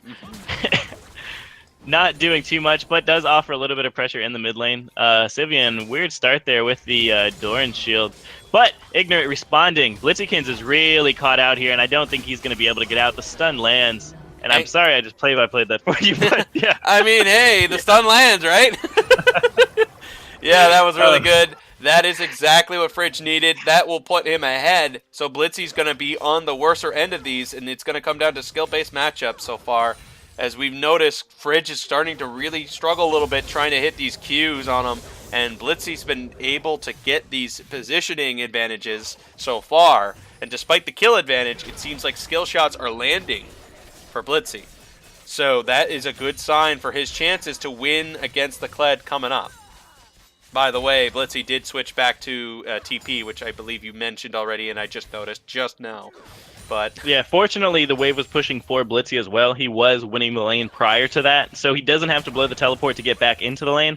That'll be really big for the rest of his team, or if he decides to get ganked again. But he also didn't use his flash, so he is still playing pretty safe in this lane. Yep, and the damage is starting to come through a little bit. He does proc all of that passive here. Fridge is going to be forced down. He does have the tick still dealing with that, so he's now gone. Darius, as you can clearly see, was taking a heavy amount of damage from Fridge at that point, and that's just because of one kill advantage and the one kill difference, as well as the Doran's Blade that Fridge has. Specifically the Doran's Blade, actually. I forgot what I said earlier. Yeah, the Corrupting Pot will be able to sustain Sully up a little coming in. Fridge does not have a chance on this one. He's going to have to let it go. Let it go. The cold just bothered you, man. Blows the flash, but Kled is not very fast when he is unmounted. Did not have the Q charges to get away. And Psycho Sully, I'm 1 for 2 out of ganks working on the Trundle pre-6. He's somehow making it work. And Death Slice can't go for Sivir here. The spell shield's up. So even if you went for a surprise play, Sivir's just going to be prepped. So even if they try to force it, it's not going to work here. The TP is gone by Fridge to try to keep the lane advantage, knowing this is a skill matchup. He cannot give ground to Darius, and he can't let Darius have the upper hand. So he's going to go use a TP to keep his advantage and keep it even. Because he cannot afford Darius to have the upper hand when it comes around to level 7 or 8 from this point on. Both top laners without flash now, both top laners without teleport. This should be an immediate sign to both junglers like, hey, let's just keep going up here because so far it's both worked. And did you say up here? I think you meant go down to bot lane. That's not what I said, but that's where they're heading. Alistair getting a pretty nice engage. Oh, does not wait to see if the spell shield ends. Goes for the stun anyway, but it does get some good damage to come in through too. He does manage to get connection on that. It's all stocking passives at that point. Fridge does not feel confident now. Does not want to take the risk. And is going to back off here while Darius takes some damage. Sully coming in too. They're going to try to get the burst. It wasn't enough. Here comes Psycho Sully as Alistar single-handedly threw him back. Go top. Sully going to drop some disrespect here. Wow. It's top. A pull off of a Q. He's going for an early top. dunk. It's a dunk and a half. And Fridge, no opportunity, no time, ends up going down. The mount wasn't able to come up in time, and like you said, skill matchup, half a second, and that fight would have gone completely the other direction. That's just how it is between these two. They are just so similar in concept, and their weaknesses is the same as the enemy's strength. It's just that simple of a concept, in my opinion, of course. It is still the bot lane that seems to be the way at the upper hand here. Sivir, although not a strong CS pusher in the early game, Ezreal is not even worse in comparison in the early game, I would say. But in the late game, that's where Sivir basically can just auto-push a lane in almost 2 autos, where Ezreal still takes some time. I mean, yeah, early game Sivir, she's going to shove in Ezreal, and it's showing in the CS. She's 10 CS above. They're going to try and get a dragon off of the recall of the bot side, which I think is really smart from ESG. Maybe they're able to pick this up. This will help everybody in the lane. It is an ocean, so they'll have that little bit of extra sustain. They'll be able to take more trades, and pretty good rotation. Fridge without teleport, though. I'm not sure why he's down here. Yeah, I think at this point he wanted to try to force a thing here because he thought there might be something happening. It looks like he's going to go for an ultimate. It's going to be a big fight here. Darius does not have a TP. This is a 4v5 situation, but they're not coordinated. They're just running all over the place, and Fridge ends up losing his mount, and it looks like they're going to keep chasing. ESG had the man advantage there, but did not have the coordination to make it work. ESG's bot lane hasn't backed yet, and Fridge is just losing so much here. Really, really poor rotation. You don't have teleport. You can't be down there to make that play. They didn't need him down there to get that dragon. No, they did not. And that is a lack of judgment call on that one. Darius is now way ahead in this situation as he's almost at the Black Cleaver completion, while Fridge doesn't even have an item even close to that point. And now they're sending him 2v1 into this bot lane. He's not going to be having that good of a time. They're sending Ezreal mid and Sivian top. Looks like a complete change of plan. Yeah, a great rotational plan, but it's only going to work as if Fridge was in a much better spot. In this situation, Fridge cannot even come close to misplaying that bot lane. Otherwise, he'll be in a really bad spot. Speaking of that, Sivian uses his package to get away from the pull. Oh, Sully, gonna get a free Q in there, and I think that's just about it, though. He just wanted a piece of him, that's it. Yeah, just a little piece. Meanwhile, the mid lane is now being 3v5'd. Oh, tried to knock him out. Death Slice in a bad spot here. Needs one more, is not gonna get it, and the Q won't land either. Alistar's headbutt actually somehow saved his life. Yeah, really. Glenn's gonna work on that bot tower. Wow. All right. So far, his rotation rotation's isn't working. going that bad. Cled's able to pick up some farm. He's getting damage on a top tower. Corki's doing just fine up top, even though it's pretty much 2v1. Talia's roaming up, and honestly, they're not going to get this mid tower either. So Ezreal just needs to really focus on farm at this point. Rotation worked really nicely. Cled's gonna keep working on that. Darius has the dunk now. Doesn't have a TP. But it's a solid pressure game that they got free tower for it, so it was honestly really good. Sivian dodging the rocks and stays alive. Darius now bot side. Are they going to make another rotation to try to get them caught off position again? I don't think it's a good call, but they'll certainly try it. The positioning working really well. The Q will not connect, and the E doesn't either. Unfortunate. That could have been a big turning point, and Darius will now be able to proc him off of Scarl. No! The lifesteal come through for Fridge, and he has it. I don't think there's a point in this game anymore where Kled is able to walk up to Darius. No, not at this point. It's almost impossible for him to have a chance. There's just too much right now that Darius has in the advantage. Happens to have a corrupting pot to go with his tick damage. That is just too big of a lead. Kled cannot fight him at this point. His only advantage is to have a gank, which happened earlier, but he could not connect anything. Kled loses from this point onward, and it's a really unfortunate sight to see, but that's just the truth. He now comes down to the farming game. Yeah, has to be a little bit cautious here. Ooh. Does have Trundle on the backside. They might try and go for an engage. Everyone is in a collapsible position. He gets the CC to come in. Kled ultimate going to come in as well. He's looping all the way around. He gets to him in time. The stun lock. And he takes him out with the 4th hit. Meanwhile, that mid tower is starting to come down to pieces. And Sivir and company are going to try to get something on the rotatos. Here comes ESG. They are going to stop him in the nick of time. Yeah, Psychosoli just not being where he needed to be at all. Was good very, rotational very trading forward, here. very aggressive. Blitzy. Yep. Blitzy, as you can see, the damage trading between these two is obviously in the advantage of Blitzy, and that means it's control of positioning that Blitzy's taking complete advantage of. And Fridge can't get his E timing correctly to avoid the Q, so he can't get any of his abilities to work like he wants to. And by the time he makes the rotation, it's too late. Blitzy's already getting the trade off perfectly. So it's why he's losing consistently so far. Blitzy's playing the 1v1 very nicely, and really it was just that rotation from Fridge. He basically just gave up the lane. But at the same time, mind you, they did try and get it back a little bit. And he, did get the same amount of tower damage from what I was looking at. Like the towers look almost the same. Yeah, looking at farm though, I mean he's got a 15 CS lead. He's got a level lead, which is just too much to overmount when the 1v1 is that close in the first place. Mm-hmm. Still comes down to skill shots to be landed, and Fridge has not yet figured out a way to make it so he can make clean grabs and hits. So I don't know what else to say about it. Meanwhile, Sivian in the larger lane might have a bigger time hitting Talia, who's more, honestly, much better at small lane environments. This is why she's considered a mid laner and not a top laner. It's because her abilities are kind of designed for short range. And this is a larger range, which means Corki, who has a lot more ability to run, can take advantage of that. So Sivian is on the battlefield, has the upper hand.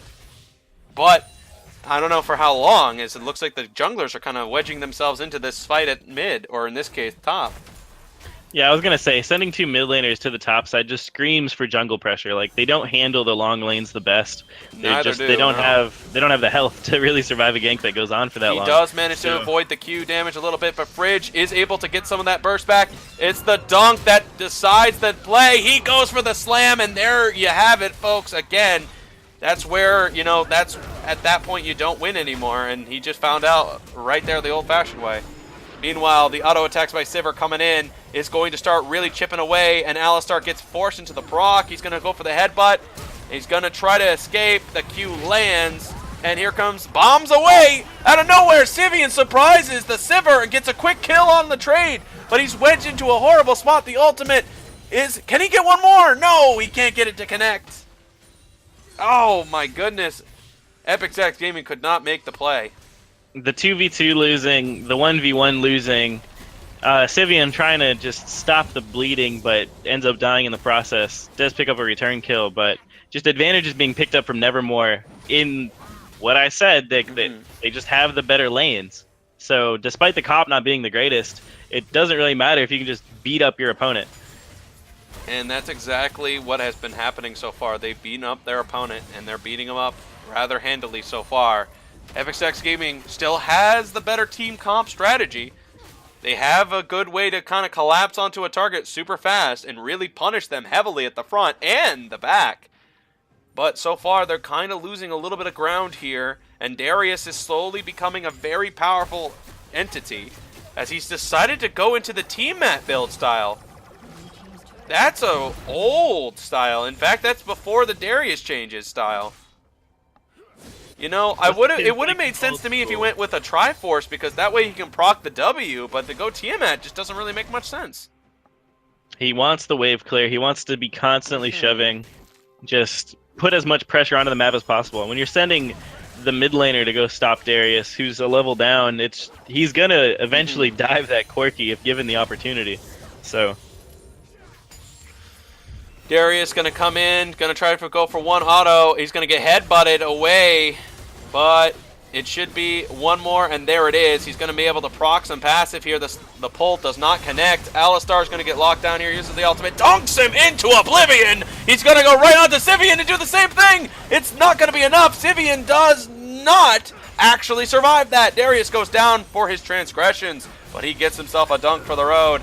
Ultimate now onto Echo. Kled's ultimate to come into the play here. Ignorant goes down, and Kled, I think, just did not know where to put that ultimate at the time, and now he has no other choice but to run topside. Triple kill. Being picked up for row 47 on the Sivir. Kind of just last hitting everything there, but being really safe, putting out the damage. This bot lane of Nevermore is just where they need to be, and they're consistently performing at this point. So really, really, really solid job from them, and Blitzykin's pulling out his best. Darius is DPing in here. He does have a speed advantage. He's also, interesting decision, he's going Tiamat for the extra proccing burst on health. So that's a good strategy here. I was expecting maybe a Ravenous Hydra just for the sake of the old Darius build, but I guess he wants to go with with an idea that if I can get as much health off as possible, I can really get a good hit in. And that's a good idea, especially considering all you really need is just get more proccing off easily, or more easy. Sorry. Don't worry, the Triforce is coming next. I believe in our Lord and Savior Blitzykin's on this Darius. 4-2-2 on the champion. No one can walk up to him. I'm telling you, Sheen proc. I'm telling you. Just get a Spellbinder. Just yeah. It utilizes the speed, you see? It's all in the dead man's plate. Alright, it looks like Nevermore might be positioning up around this Rift Herald. It is pretty free. Obviously, they see the jungler bot lane farming the wave. Lane assignment's not the best right now for ESG as the mid laner starts jungling. So Yeah. It was a really interesting rotation they made. Honestly, no team would ever think about doing that, which is why they almost managed to get the bot tower from that. But the problem was Fridge could not manage to capitalize on on the one time he had the upper hand on Blitzy. And that momentum immediately evaporated the second that Blitzy managed to get a kill back. And then some. Skill shots matter, folks, and that is one big thing for Darius to get against a Kled. It's almost vital.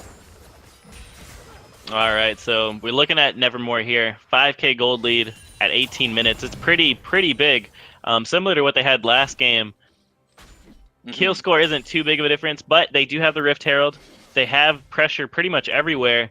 This is, again, where I'm talking about. You're talking about who's really going to rise up as a playoff-looking team. So if they're able to close this out cleanly yet again, then it shows that they deserve to be in the top 6. Yep, and it certainly looks like that could be the case here too. Fridge going to connect the hook, but will not commit to the grab on the bear trap. So looks like Sivers are going to try to keep the pressure in mid-side heavily. That's one of the big advantages Nevermore has. They can really force waves down fast. Yeah, and you can see them starting to split in all 3 lanes now. No one's here to answer Talia bot side, so everybody has to be a little They bit got careful. Sully.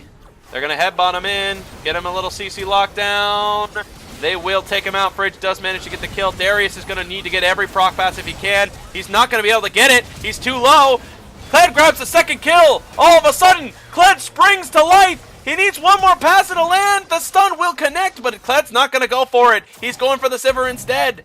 Never mind. He's going to get blocked up. Oh, Ezreal! Uh-oh. Okay. That's what Ezreal was doing. Everybody freeze. Really big play there from ESG. And I was about to finish my sentence. What Nevermore can't do is get caught out when they're trying to split their pressure in all 3 lanes like that.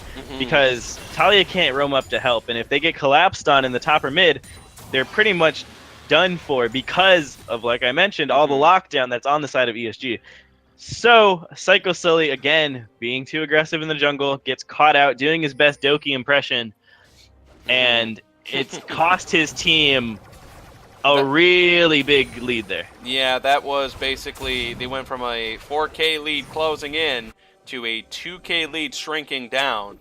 2.5 is what they've got right now, and they cannot afford another mistake. Darius definitely thought, maybe if I can get the passive proc fast enough, I can get my ultimate, we can win. But they didn't get it off in time. So now they lost that fight pretty cleanly. Nevermore doing the classic. This should be a tower falling for sure here. They cannot defend this. Yeah, Nevermore doing the classic. Well, all right, let's just group up because we're just winning at this point. So, and see what we can get. They're not going to be able to pressure this inhibitor tower a lot.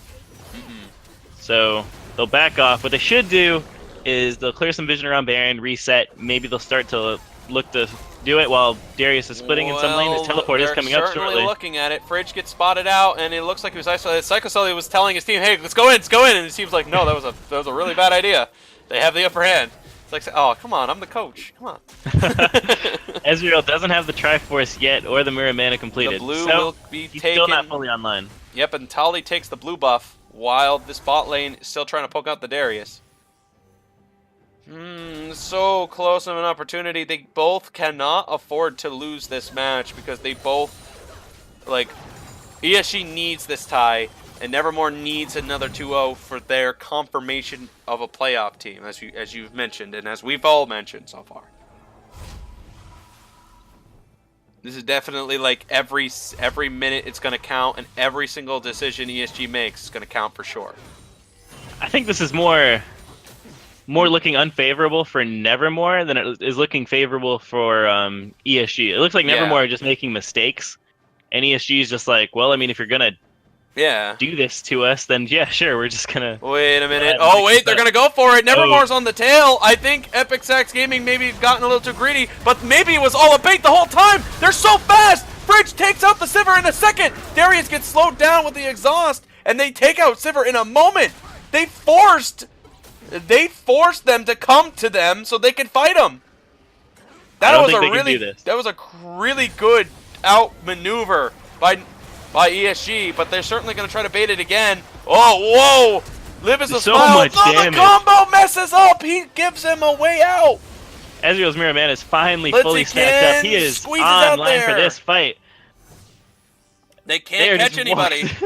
They're just walking back and forth in this river saying, fight us! Like, come on! They have the Come better at 5-man us. stack. And they're making Nevermore play their game. Yeah. They didn't think for a second when the Baron was starting that ESG was not going to be baiting this. They 100% believed that they were just going to do the Baron and they were going to be able to poke him. But they completely forgot about the Kled element there and got immediately obliterated.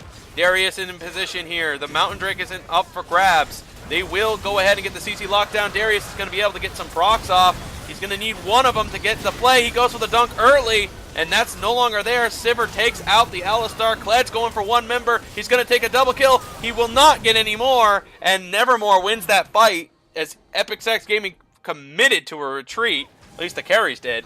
As for Fridge, he ends up going down here, finishing the Tiamat. It's a Tiamat v Tiamat here between these two top laners. But I'm afraid that the Darius has a Bramble. That was a fight EpicSex Gaming took without ultimates. If Sejuani had her ultimate, if Kled has his ultimate, I 100% guarantee you that would have been a different fight. They would have been able to focus down a target a lot quicker than they were able to. Really good job by One Trick Mid there getting out of that fight, being able to survive the damage from Blitzykins. So props there. But they were just a little bit too aggressive. Now they do get the dragon, and they are trading 2 for 3 when they're already down. So that's a good trade for them to take. The gold lead's still hovering around 5K. It's not really changed too much. Basically, it's just farm leads at this point is what's giving them the gold. So yep. So Ignorant seems to be messing with Sully. Takes a little bit of money from him, from his own camp that it belongs to him in the first place. But you know, you get the idea. Is it stealing it back if it's already was yours in the first place? I don't know. I'm not sure either. I wonder how the fans must be thinking and feeling right now. They're really like, seriously? ESG, fall down and die already. Stop doing this. You do this every time. But they're not done. Oh, they catch the Darius. They don't need an ultimate either, but that is Darius escaping with a flash over the wall. They're going to take out one member. No, they race out of here.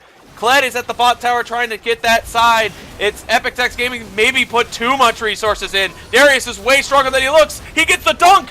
He needs one proc off, and he's going to get another dunk.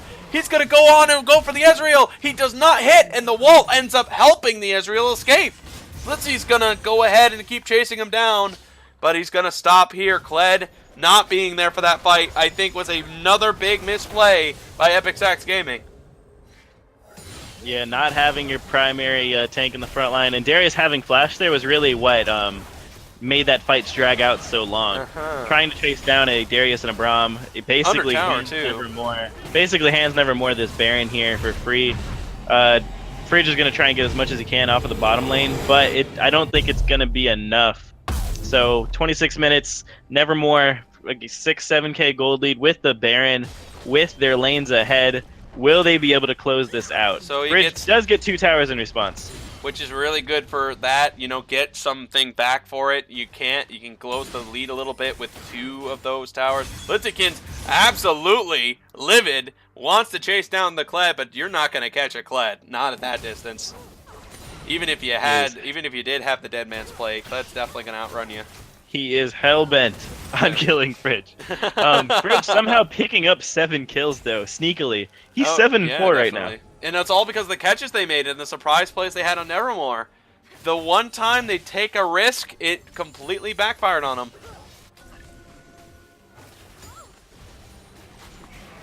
Hero Termina is just 100% like, come on, win! Win! He wants them to win so bad. Havana Sonana also wants them to win, but when you make plays like these, it makes it really hard to be an ESG fan. But can they hold out on this Baron push, or will Nevermore close it out for the 2-0? We're about to find out. They have the advantage on Baron. They have a good way to capitalize on mispositioning. But do they have a good siege comp? Survey says, kind of. They kind of have a good siege comp in a way that allows them to shove it under tower. But poking-wise, their poke is kind of very weak in comparison to their opponents. Now Darius working on the top tower. This is a 5v.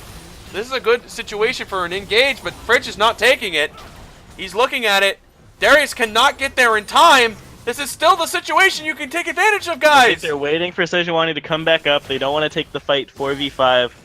Oh, I see what you're saying now. It looked like Fridge could have won that and forced it with his ultimate to get a big play in mid to create isolation, is what I was thinking.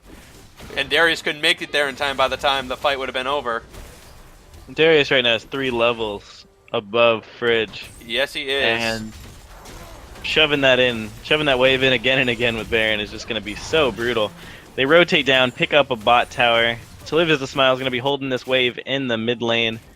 They just have to not get caught out, and they can just keep grabbing like little advantages like they're doing right now. Which is exactly what you got to be doing if you're a team that is in the playoffs. You got to make sure every advantage counts. Every little nook and cranny. We're going to push all the waves with Baron at the same time. Pretty smart, but they're not making the waves collapse to the towers at the same time. So. No, I want to say the last time I counted out EpicSax Gaming, they managed to claw their way out in the most miraculous way possible with a Mumu, but that didn't work. I think the circumstances are a little bit different this game. They're sending Alistar to stop the Darius. It's probably not going to happen. They end up losing both inhibitor towers. Darius not going to be a part of that fight. It's a 5v4. Sivir wins that. Fridge is not going to make it. The ultimate now engaged here. It looks like Nevermore has found their way into winning this matchup here. Psycho Sully is going to go down, actually, so that means that 3v2 situation. Kled is still up and standing. His ult is ready to go. He's running back to the mid tower, knowing Blitzy has taken that one. Fridge with a GA might be able to take him on here. I don't think he will. He's gonna try. All he needs is a few more autos. The Q does end up connecting. Fridge makes the mistake of not making that jump in. Well, there he goes. Oh, Alistar gonna come in to help. He does get the resurrection back. He almost has a Scarl ready to go, but it's not gonna be enough at this point. Darius is gonna back all the way, and the inhibitor in mid still is being slowly picked at by the Talia. Yeah, I think that was really greedy there from Blitzykins. Like, you would've... have all the inhib towers down. Yeah. You should just go for the inhibitors. Yeah. Make the game a little bit easier to close out. Yeah, the fact that they didn't, like, he didn't, as soon as the Talia wall landed, I think at that point, Blitzy should have just been like, all right, you know what, whatever, and then go for that mid inhibitor, or maybe a little sooner than that. Oh, Sibian, solo kill. What a surprising maneuver here, completely out-positions the TssT Smile, and that's his first death in this whole match. That was I don't think really he died great last positioning. game, so taking out the unkillable.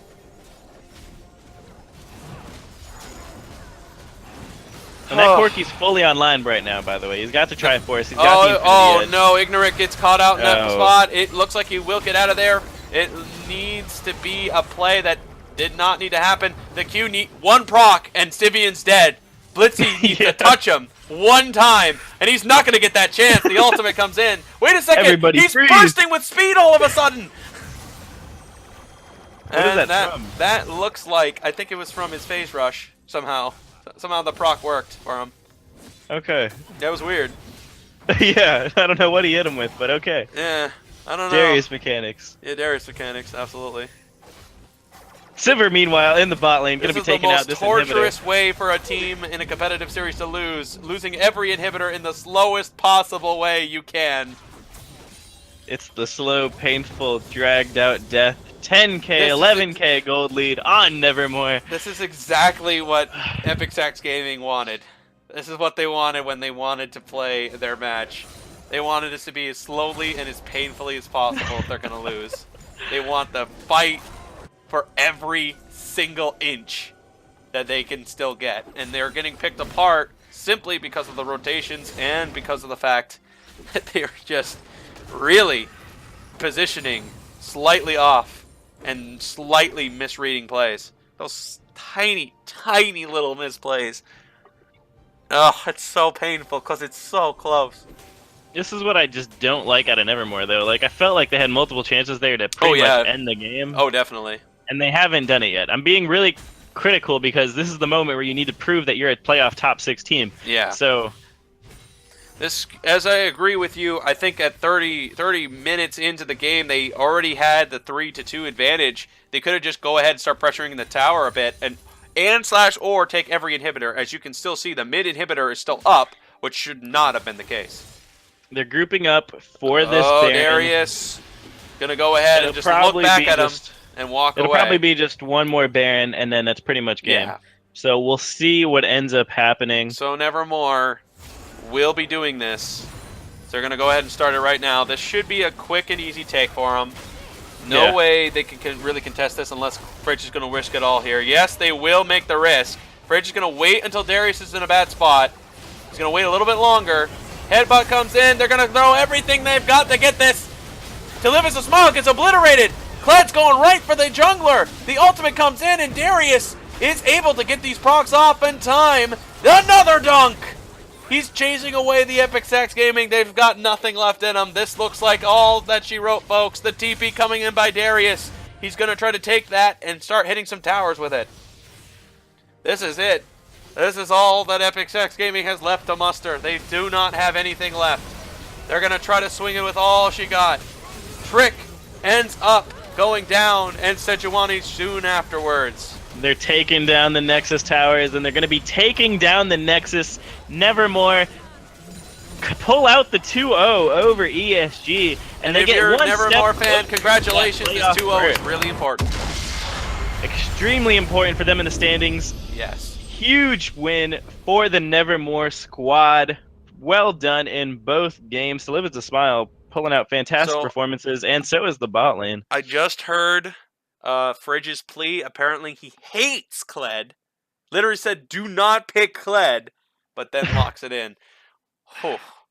For somebody who hates Kled, he did a really good job with him, by the way. I'm not going to lie, he didn't do that bad. So props to the Fridge, but you're getting unplugged for a little bit.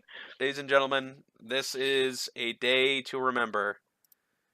For this is the victory for Nevermore, which is another way for them to get out of their streak and into the hearts of their fans to come, as playoffs seem to be a little bit more brighter for them. But the door seems to slam completely shut on the Epic Sax Gaming team. For the sake of the audience and the fans that I know really love them very much, and for their very long and tireless struggle, I will play the Epic Sax Guy music for the remainder of the stream. You're welcome for all the fans and all the appreciation and all the love for these guys. Now, to finish up with the statistics, we had to find out how they managed to win, and I think the Darius was the main factor for that. It came down to a skill v skill matchup, positioning versus mobility, and Darius was able to get it to work when he needed to. 30k on the damage, ended up being the highest one at the time. Very impressive job by BSGCS, even playing his hand early to try to get the upper hand against Kled. You know, playing his hand, saying, whatever you got, Fridge, I'm going to take it. I'm going to fight it. I'm ready. He was the highest damage in the game. Ezreal gave the 28.8k, which is also pretty good. I liked it. Let's take a look at the vision wards and wards placed. The vision score was 110 for the Alistar and 59 wards in total. Really solid ward placement by him, and just really good job for Epic Sax Gaming during their play. Ladies and gentlemen, Epic Sax Gaming's career is not over yet. For I have heard that they are planning to go into Season 3 with high hopes. Ladies and gentlemen, it's been a great road for the Epic Sax Gaming crew, and it's been a very long journey for them. And I respect every last one of them from the bottom of my heart. And I thank everybody for being a big fan of their team. Love all of them. But it's not the time to say goodnight to the playoffs for any team yet, as it's still going to be more matches to come for this weekend. This could be the turning point for a lot of teams, as only wins could be the deciding factor for everything else. For the player of the game, aka the standout player, I really liked the Sivir in this matchup, as it looked like Sivir was absolutely fantastic, but you know what else looked really fantastic? PK Feels Bad with the Bard performance that I've never seen in the longest of my days. He just looked like an animal out there, completely crippling Epic Tex Gaming in every sense of the word. What do you think, X-Stone? Yeah, absolutely. Did a really, really solid job. So. Okay. That should just be all that she wrote, folks. I'll see you all. I'll see you guys tomorrow. I love all of you, and I thank all of you every day for watching our games and watching our stream. Yeah, thanks for watching Duo Esports, everybody. Congrats to Nevermore on the 2-0. We'll be back tomorrow, Sunday, 8 p.m. with another spicy Bronze, Silver, Gold competitive series game for you on the road to playoffs. Who will make it? Who will fall out of competition? We found out a little bit more today. We'll find out more tomorrow. That'll be it. I'm Xton, here with my buddy Army. Hey. And good night, guys. Good night, everybody.